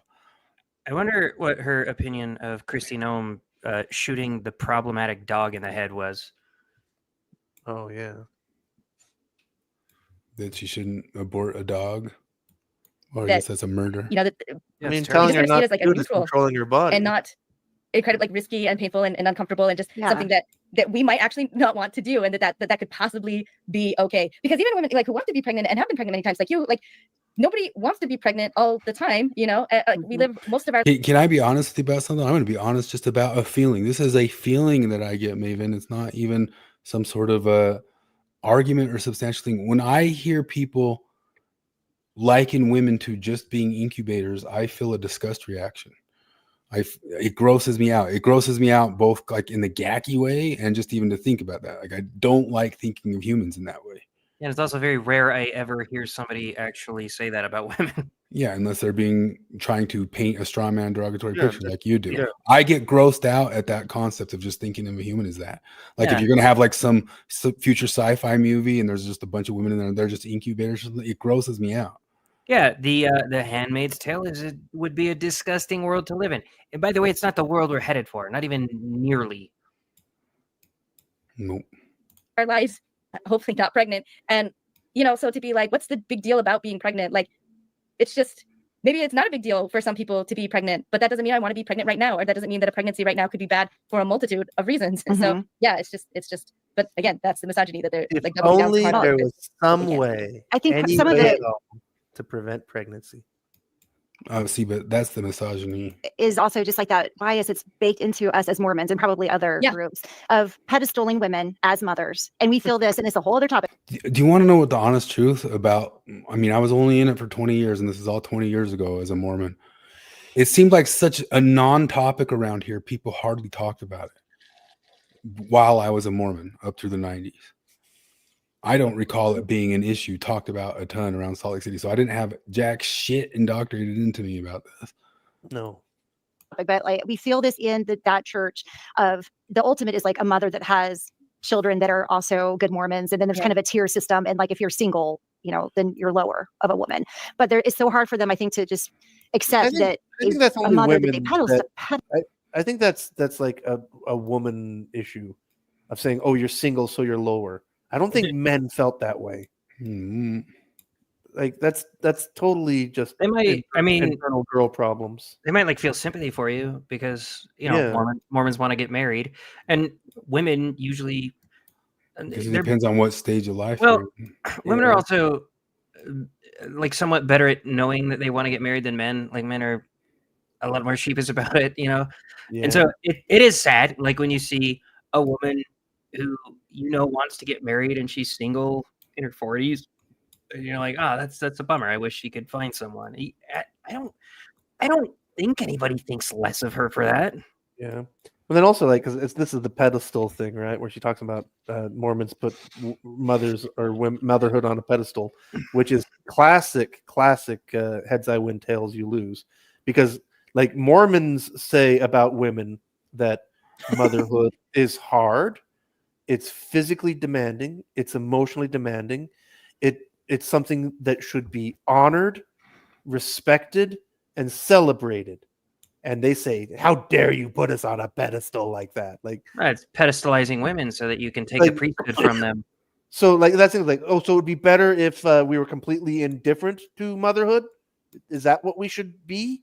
It's like, oh, well, yeah, because all life choices are equal. Yeah, like, what do you expect me? Like, oh, I'm not gonna hold the door for the pregnant lady. I'm gonna make her carry all of her groceries to the car. I'm just like, what is it like? Heads I win, tails you lose. If we say motherhood is special, that's pedestalizing. If we say anything less, that's misogyny. That's feminism in a nutshell. Yeah, I don't know what it's so hard to ever even imagine impressing on her brain like what I think of mothers. I mean, like it is totally like a case of just being, I don't know, reverent to it. You're just completely reverent to it, unless they get some sort of like snooty whatever sort of thing like that, and they have to go pretty far with that before you start saying, "All right, shut up." But my family, we could double our fucking income tomorrow, probably more than double it, because Morgan has a degree in STEM, so she could probably make more than I make right now if she got a job out where I am. Right? If you allowed her. Yeah, if I allowed her. No, it's like I clearly, and she clearly, we both clearly believe that what she provides as a stay-at-home mother is worth significantly more than the income that she would bring in. That's just internalized misogyny. Do you understand that? That's like giving up. I bet if she started out at where I work, she could make over $100,000 a year. That's over $100,000 a year that like we're just like, no, it's not worth it. It's not worth over 100. What things are not worth over $100,000 a year? Okay, because foregoing having a parent in the home with the kids, that's so far away from like worth it. So clearly we have a reference to motherhood. No, you're pedestalizing Morgan. I'm pedestalizing her so that I can oppress her in other ways. That's what Which it is is. bad. Patriarchy hurts everyone. You're bad for thinking that Morgan is special for being a stay-at-home mom and raising your kids. That's bad. Yup. That's her only value. No, it's not her only value, but it's like the best possible thing she can do right now. It's that and making very cookies. much. That's all of Maven's value. Raising family, making cookies. I'll tell you what, I came home to a batch of deviled eggs today. I was pretty fucking stoked about that. Really? A little sprinkle of paprika on them? No, we don't have any paprika. God damn it, Morgan. Give her a whooping. Give her a whooping. Bad mother, no paprika on the deviled eggs. I'm going to stop pedestalizing you for a whole month. Yeah. I just can't even express how nobody put the concept of there goes an incubator in my brain until people like Maven. Yeah, absolutely. You guys are incepting bullshit into people's brains. Nobody thought like that. Now I can't even say it. But it could choose this for herself because we're meant to sacrifice everything. And that's our role. So it gets so far into what we like. They don't know how far they are into that bias. You're meant to sacrifice everything. That was my bad. She put paprika inside them. She mixed Was it in. it? So it wasn't sprinkled on top. So that was my bad. All right, I'll keep on pedestalizing you. Was it generic American grocery store brand paprika that tastes like nothing? Or was it like this is a snobby thing, but like if we are a great value family, okay? Either Hungarian sweet paprika or Spanish smoked paprika. Those are the acceptable paprikas. Okay, well, here's the thing. I've told you before, Flip has like the most expensive taste in the world. Yeah, I am a guy that likes Taco Bell bean burritos. All right. Oh, so geez. if Morgan bought like mac and cheese, I'm a mac and cheese guy. Yeah. If Morgan bought some like crazy expensive paprika, I'd be like, why'd you do that? Of like women are supposed to be angels and they're supposed to be saints. And but we're reproductive beings like on earth, and then also continuing into heaven. That's a little bit extra we have above the other religious deconstructionists. And so I think it really is baked in that our purpose, like that's the thing we're supposed to be. It's like that old saying, leftists can't regurgitate what rightists think, but rightists can somewhat regurgitate what leftists think. There's just, I don't think you have a corner on the actual brain. You do so much mind reading. I don't think you have the corner on the actual brain of any pro-lifer at all. Well, I don't think she wants to, because if you actually get inside their brain, then you have to address the real arguments, which is a lot more difficult to, like, because if it was true that all pro-lifers wanted to control women's bodies and viewed them as objects and incubators that were less valuable than the fetuses that they carried, then that'd be a layup, man. That'd be such an easy argument to make. If all of the men you kill are straw, that's such an easier life. You're fighting windmills, Maven. It's kind of like, I mean, another analogy, and it's barely even any different, but it's like people who like dogs, they see another dog owner, they don't go, ugh, a slave to the dog. They have to walk that thing. They have to feed that thing. They're a dog slaver or something like that. They go, oh my gosh, I wish I had a dog like that. I want a dog like that. Oh, my dog. I think of my dog. Oh, I want a dog like that. That's what's running through their heads. They don't say, you go sacrifice all your time. They think you want that as much as I want that. That's what they think. And if you don't, they don't know that. They're not going around imagining that. They're not going around imagining that you're put upon by the world. Just like I thought for 8 years that Michelle Obama was very grateful and happy to be in the position of first lady, but we just found out lately on her most recent podcast that she was put upon and oppressed through the whole entire thing. I didn't sit there and look at her through the whole thing and saying she must hate her life. I looked at her through the whole thing and said she must be really proud of her life. And that's what's going around in our brains. It's not your cynicism. I also feel really bad for her as a black woman because one of the things, as she's informed us, one of the things that black women have a problem with is expressing themselves and speaking up. Yeah.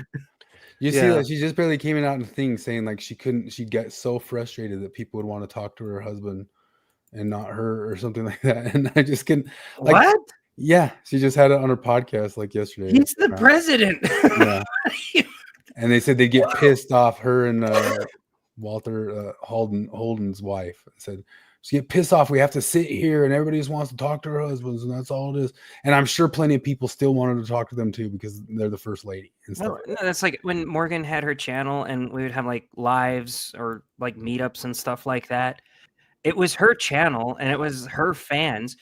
They never had the thought like, man, why do people not want to talk to me? Oh, it's so cynically self-centered. I can't believe it. But what I'm just saying with that too is like, I walked around for 8 years assuming that she was happy as a clam in that role, and I didn't realize she was walking around just absolutely hating cynically every single second of it.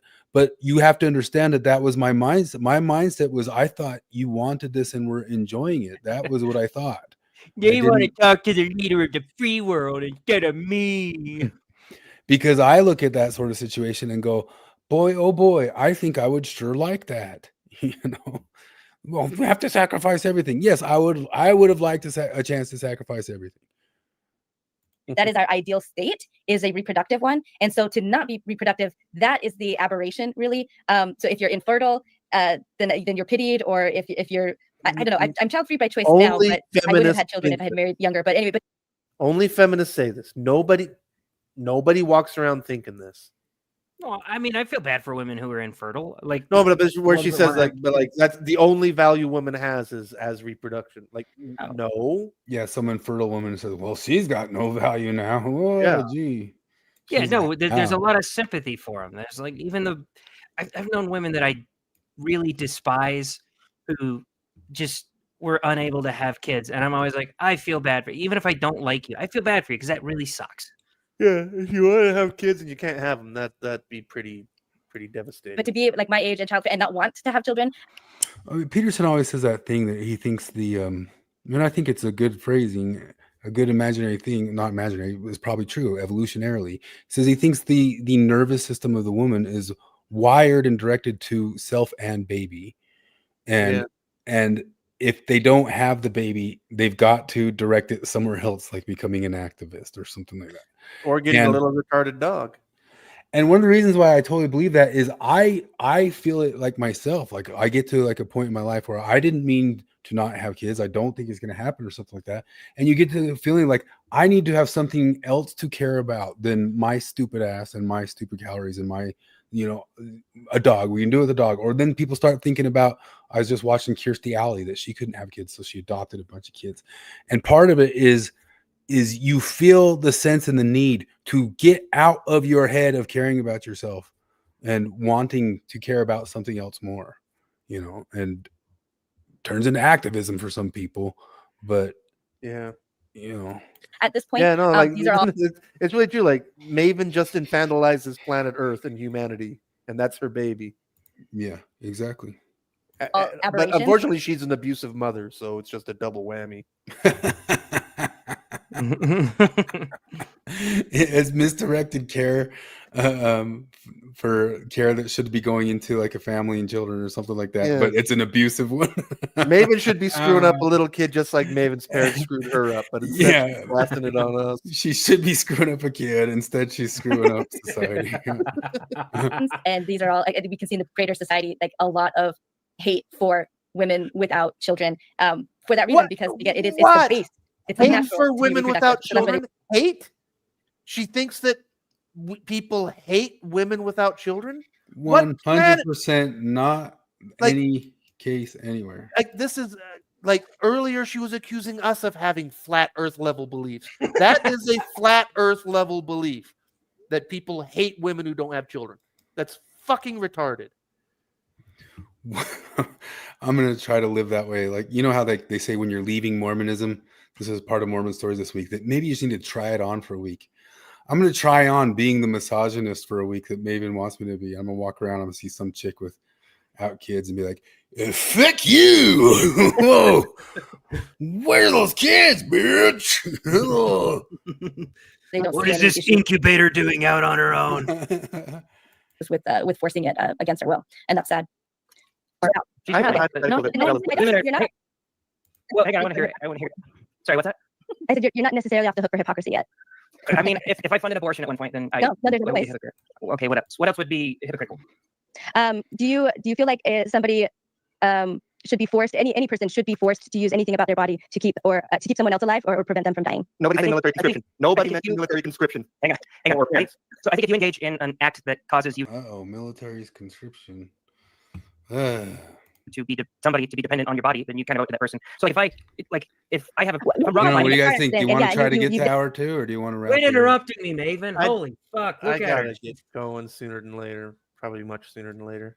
I I can wanted to keep- try to get to hour 2, but I can keep going as long as you want. I've got my 1-day weekend tomorrow, so Are you doing the Great Awakening? yep, we're blowing up a building on Saturday, and I might be working on Sunday. I don't know if somebody else will get it above me though. I'm Do you get to guessing push out down a the bit. plunger like in the cartoons? The little that sets I keep off the I bomb? keep making that joke.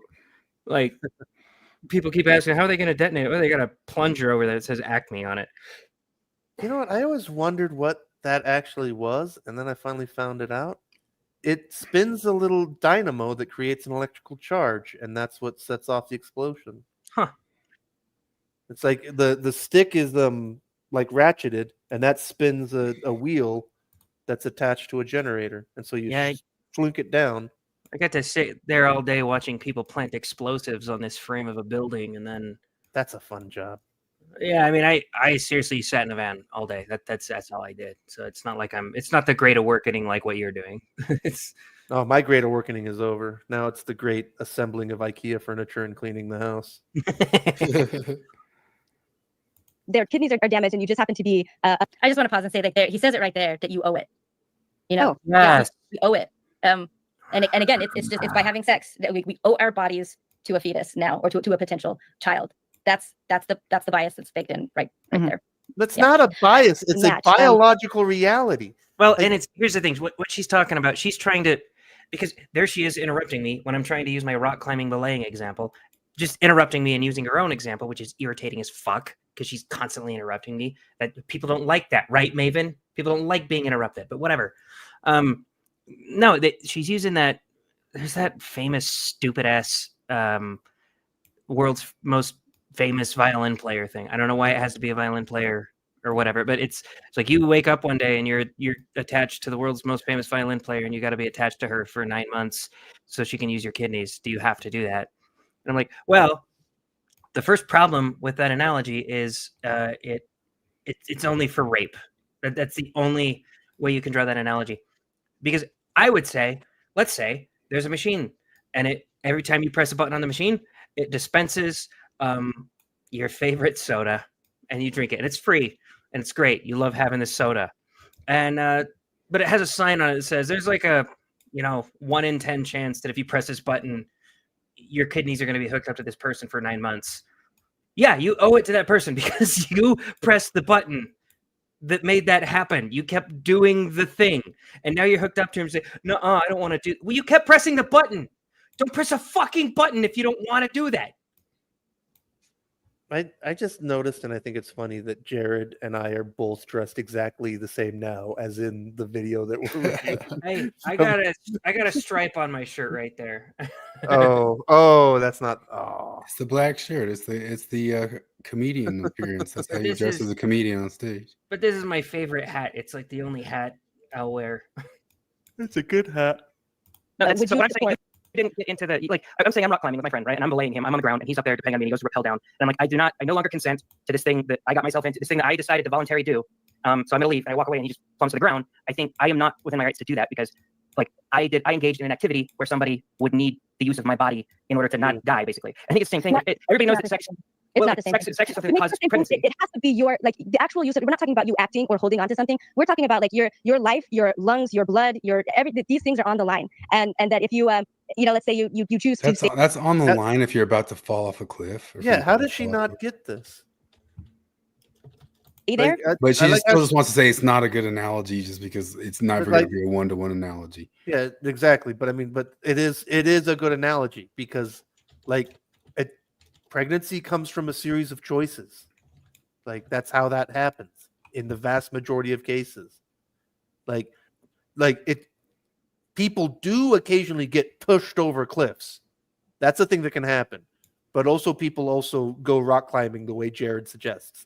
You know, like, Well, there's that whole rock climbing story called Touching the Void. Really good documentary if you want to watch it. But holy crap, that one was terrible. But two guys were up on a mountain in the Andes, and one guy fell, and he was just dangling off the other dude. And it was in a snowstorm, and he was just dangling off of him, and he had no idea if he was alive or dead, and sat there for hours with him just dangling off of him, and then finally had to ultimately make the choice to cut him off. And he cut him off. And he made it all the way back down the mountain. And then there was this whole huge harrowing story of the other guy still made it back down. And it's a really good documentary if you watch Wow. it. But What's it called? Touching the Void. It's really good. And it's really funny because he has this part where he's almost at death. And then he, like right before he thinks he's about to die, he hears the worst song in the world that he ever heard, and it gets stuck in his head from some band in England called Bernie M. They go da da da da da da da da da da da. Holy shit. And he said it just got in his head and stuck so hard it made him just keep walking and walking and walking. But it's a crazy story because he falls down. Dude, Creed's gonna save my life one day. Yeah. Anyway, that guy had to make the tough choice of making that cut. And part of the documentary is that guy living with that and feeling terrible about it. And the whole rock climbing community, even though it probably saved both of their lives, because they probably just would have sat there and froze if he didn't. And so then the other guy even made the miraculous escape because he did it. If he hadn't have done it, it would have saved life. But the whole entire rock climbing community, I guess it's not the entire, it's split. But a ton of them said, no, you still don't cut it. You don't cut it. You don't cut it, and that sort of stuff. And Yeah. it kind of becomes a thing because the rule is like, we're a buddy system. You don't cut it. And so it's still like a debate, Mitchell's last comment.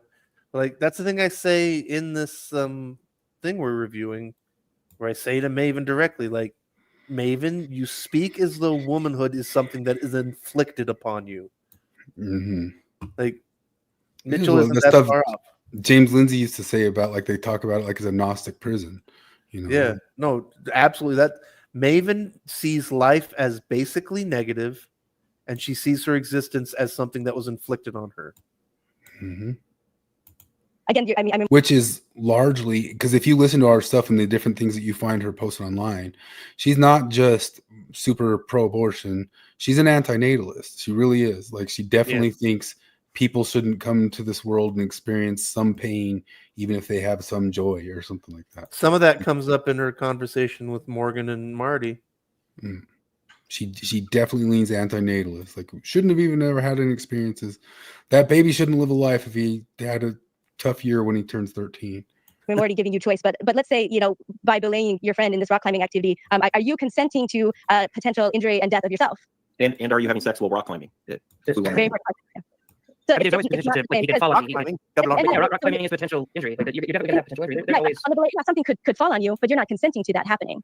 You sure, but recognize that's like saying I jump off a cliff, Like, I'm not consenting to my legs breaking. like your intestines that you're belaying with, it's not an equivalent. It's not. Well, I am an using my body. I'm It's using my body to belay him. as an action. It's not really like your organs and your health, like it is. This is what we're talking about. Like, a penis is inside the human body, so the oxygen is getting from the air that the pregnant person is breathing. It's their lungs that's filtering it out. It's their kidneys filtering out waste material. It's their heartbeat that's beating and supplying the blood flow. It's their body. So that's I know you want to try to separate it out, which I'm fine doing. Can you pause for a second? We're talking. I don't. Yeah, this is such a high level discussion you're having, and I don't think they're getting it. Is But high even though level. pregnancy- She's just playing stupid. I reject your abstraction. I'm so high. I can't do the abstraction that you're trying to give, and I'm way higher than you. She's so dishonest when I'm like, just, pretending like like- she doesn't understand this analogy. I pull up the rock climbing thing and she's like, but are you using your intestines?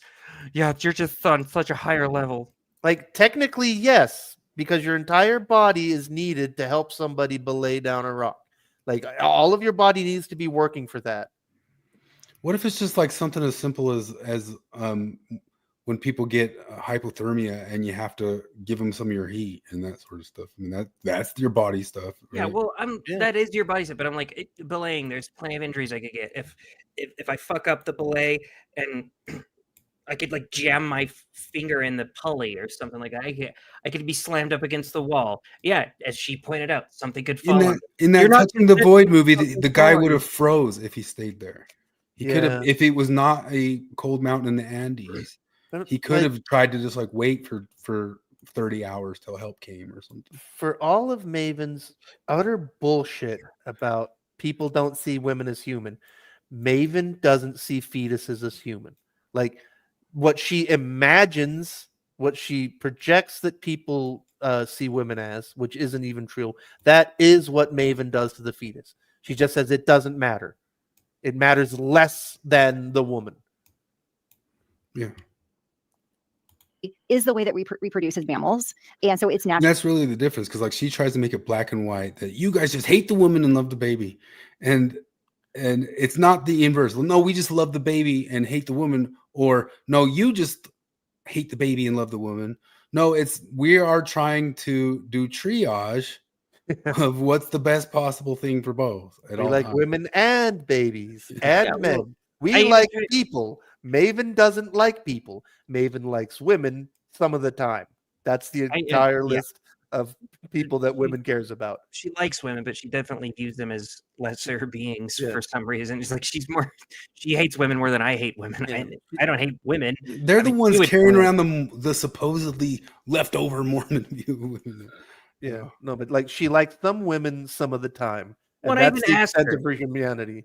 she jumps around so much and talks about unrelated bullshit that she didn't ever answer this, or she didn't respond to it when she was saying that like you think that you value the woman less than you value the fetus. You give the fetus more rights. It's like no, it's also illegal to kill the woman. I'm not arguing I'm not arguing in favor of like anti-killing woman laws because those already exist. If they didn't exist, of course I would be there. I like women. I think it should be illegal to kill them. I like fetuses and babies. I think it should be illegal to kill them. It's very simple. Yeah. Why is he like even pointing to the analogy I'm talking about, that touching the void, and be like, see, he said he aborted, he cut the rope. And I'm like, Yeah, no, because that's it the was exact triage we're talking about. It's the You exact know. triage of do I kill, do I wait, am I gonna are we gonna both die? I don't know what to do. This is a tough decision. I don't know what to Yeah. do. No, you're It's very what- right about it because that's what she does this entire time.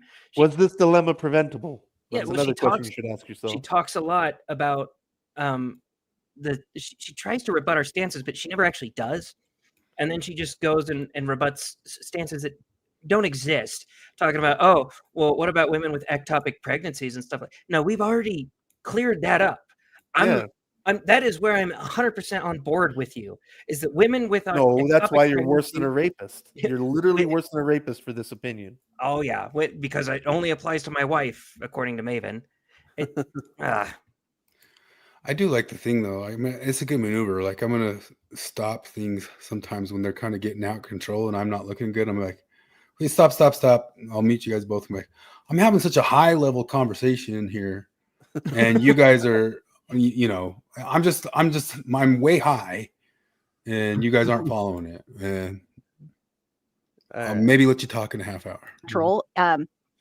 Your body as a woman, when you're pregnant, your body sees that fetus as a foreign object and will try to get rid of it. And that's why a woman's immune system is tampered down. And so so at the very least, you can have a perfectly healthy, everything going right pregnancy. Well, we're pro-life, so arrest the immune system. Is there a way we can arrest immune systems? Wait a minute. Oh, there is this great. That reminds me of. You ever see the show Earthworm Jim? Oh yeah, I was just watching the video game. I fucking love it. I watched the show too, and there's this part where something's fucked up with his suit, so him and his sidekick crawl down into the suit, and they're just going through all these corridors and shit like that, and they open up to this big control center with all these computers, and it's all just inside his super suit that he wears. Yeah, I love stuff. And his Snot is his sidekick, and he never speaks. He's kind of like Chewie. He's just and he goes, "You're right, Snot. This does disobey the laws of physics. I'll notify the physics police at once.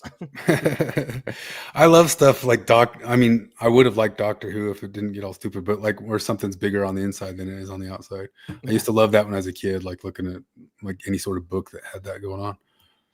But you're And I always wanted to look down Oscar the Grouch's garbage can. Oh, me too.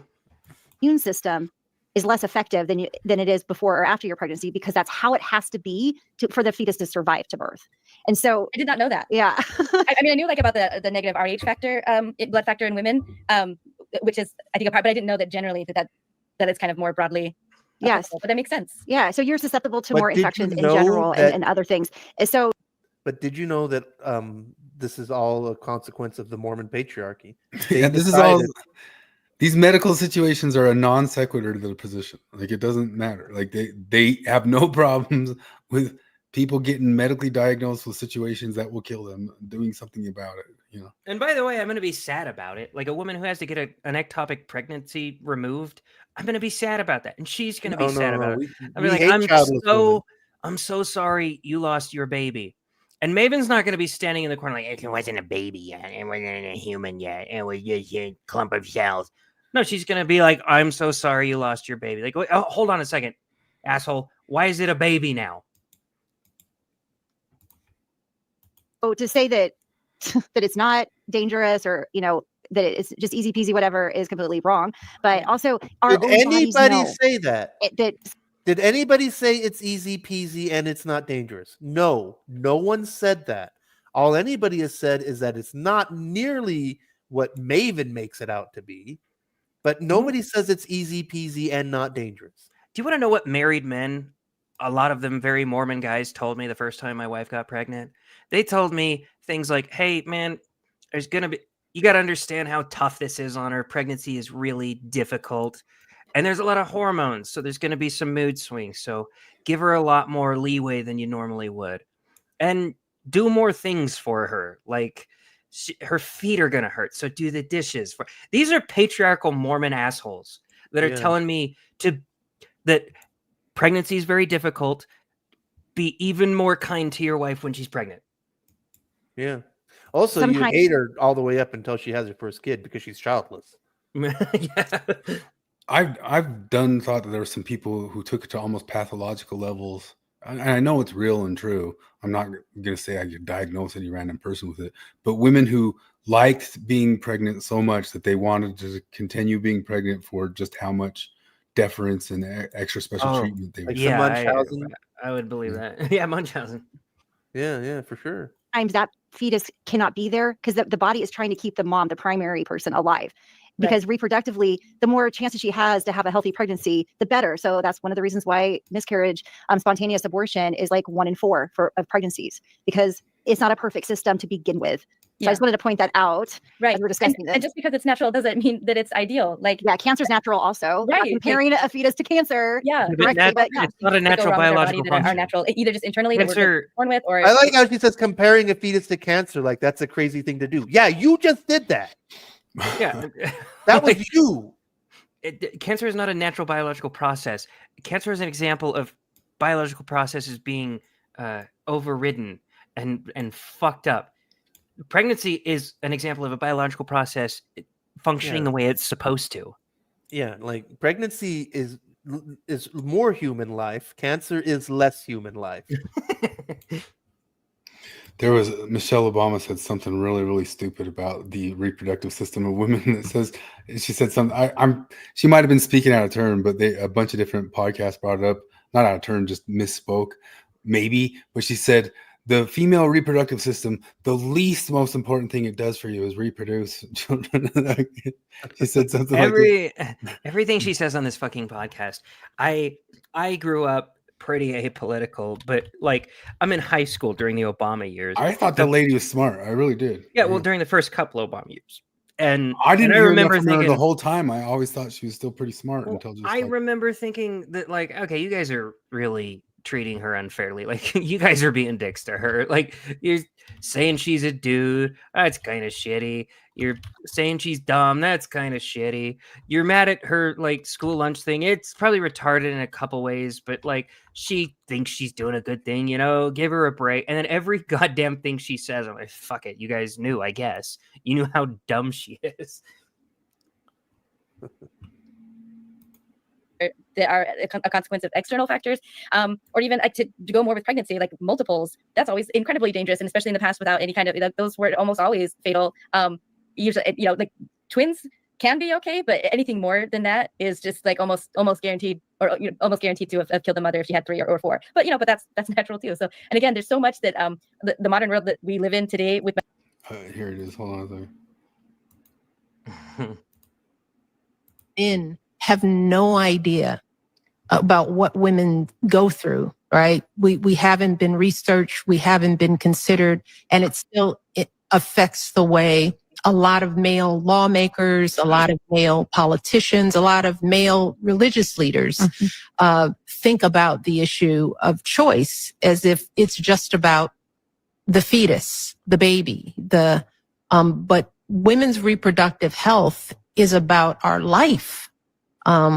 It's about this whole complicated reproductive system that does the least of what it does is produce life. It's a very important thing that it does. What level of selfishness is What is Yeah.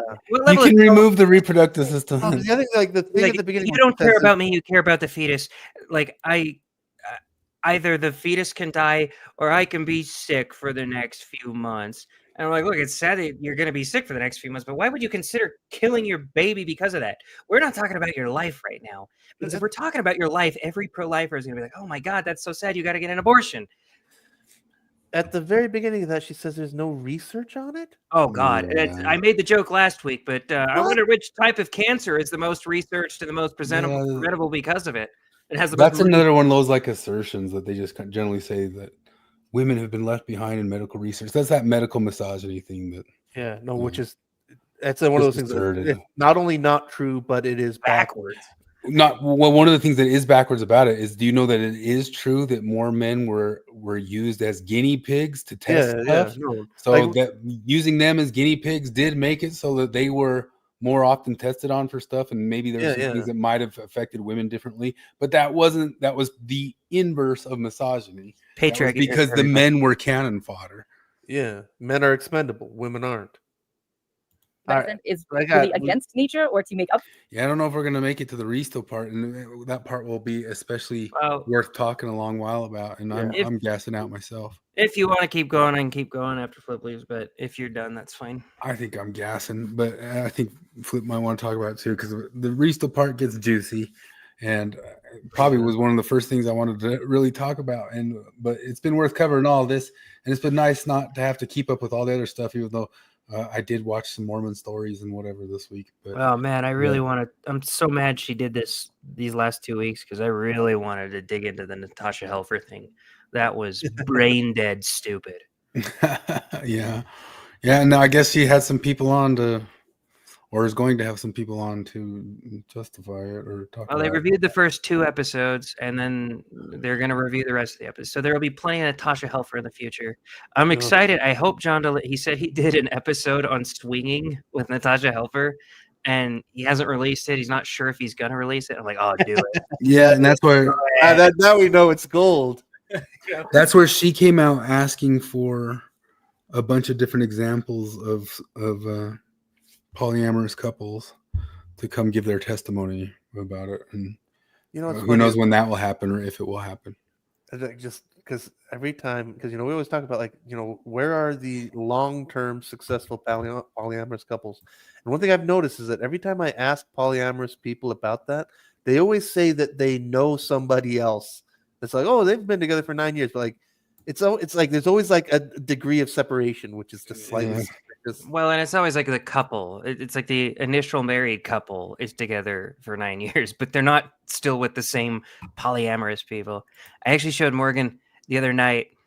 I found this retarded TLC show that's brand new. It's called Poly Family. and I surprised her with it because she loves watching just brain rot bullshit with me. It's not just her; it's me too. We're disgusting slobs in that way. But we were like laughing our asses off. Like one of the things I laughed at the most, we're sitting there and they're explaining their sleeping arrangements. It's one couple was married, the other couple was married. Then they wanted open relationships. They got together. Now they live together. They've got 2 kids. This couple has 2 kids, but then since they've been together, they've had 2 additional kids and they don't know who the dad is. And it's better to not know who the dad is. And the sleeping arrangements are that the women both have beds and the men just swap beds that they sleep in every night. Oh goodness. And it was one of the most cucked things I've ever heard in my life. Like the woman looks over at her husband, like, yeah, you don't have a bedroom. And it was just a way that she said, I laughed for like 5 solid minutes at how cucked this guy is. And then Morgan wanted me to stop it because it just made her fucking sad. But it's because there's kids in the mix. And they're trying to pretend they don't care who the dad is or the kids. And then the dads are like, well, I mean, I do wonder sometimes. Well, of course you do. You're trying to pretend that you don't want to know, but you want to know. You know what we should make is, now that AI is getting better and we don't need actors in studios to produce stuff, we should make like the real American love story, just as earnest as it possibly could be, with all like the best looking actors, of like a true love story of a polyamorous love story. and not even like getting into like, oh, all the ways it could go wrong or all the stuff that's weird, just like just a pure stupid ass love story. And they just all come together and smooch in the end, like a Disney polyamorous love story, just to show how it'll just make your brain squint or something like that. Like, what is going on here? I was just thinking that when I watched the TV series Big Love, there was a lot of stuff when I was watching that made me go. They had some funny scenarios that I wish they really would have kind of done a whole lot more of, but a lot of different scenarios about what a nightmare it would have been to be dealing with 3 different women who were on 3 different rants and anger things at the same time. Like that was when that show was at the best, when it really kind of showed like, what if you had 3 wives and this one has like 4 kids at the play today and this one's pregnant and this one's got some major party she's putting on all at the same time. What a nightmare your life would be. That's when that show was at the best. And it made you just go like, oh wow, polygamy does not look too fun to me, But just from from the domestic angle, it made you like, hell no, I don't want anything to do with that. That is the thing, like in my great-great-grandpa's diary. Like, he doesn't say it directly, but you kind of read between the lines where, like, because he had 3 wives, and they were all settled in St. George, and his wives all hated each other. And so he basically built them each a house in different corners of the county, and he just had to shuffle around between them, and it just sounded awful. Yeah, that show, it had not just it had a lot of moments like that, but I wish there was way more. Like that was when the show was at its best, for sure. So, all right. Anyway, we will continue on with this because I even wanted to cover the Morgan and Maven one and all that stuff. But I mean, I guess it's good to have stuff that, I mean, we don't have to overkill it. We could just do like parts of it better and just keep pumping through it, because I think it's worth pointing out that we looked at every single ounce of their criticisms and found wanting. Although let's not say that now, because maybe we really will find some. Yeah. Okay, so here's the thing. We need to come. We need to get through these quicker, so we got to come to an agreement. Next time, we'll only pause it when she said something fucking retarded. Oh goodness. We're gonna need twice as much as this time. All right. Well. All righty. We'll get there, everybody. Someday. Someday we'll achieve Mavenhood. When I'm awfully low, someday we'll fly right over that wall in the South Pole or the North Pole and find where the Mavens dwell. Same place as the dragons. Someday I wish upon a star. Yep. Okay. All right. Everybody. Thanks for tuning in. Bloop.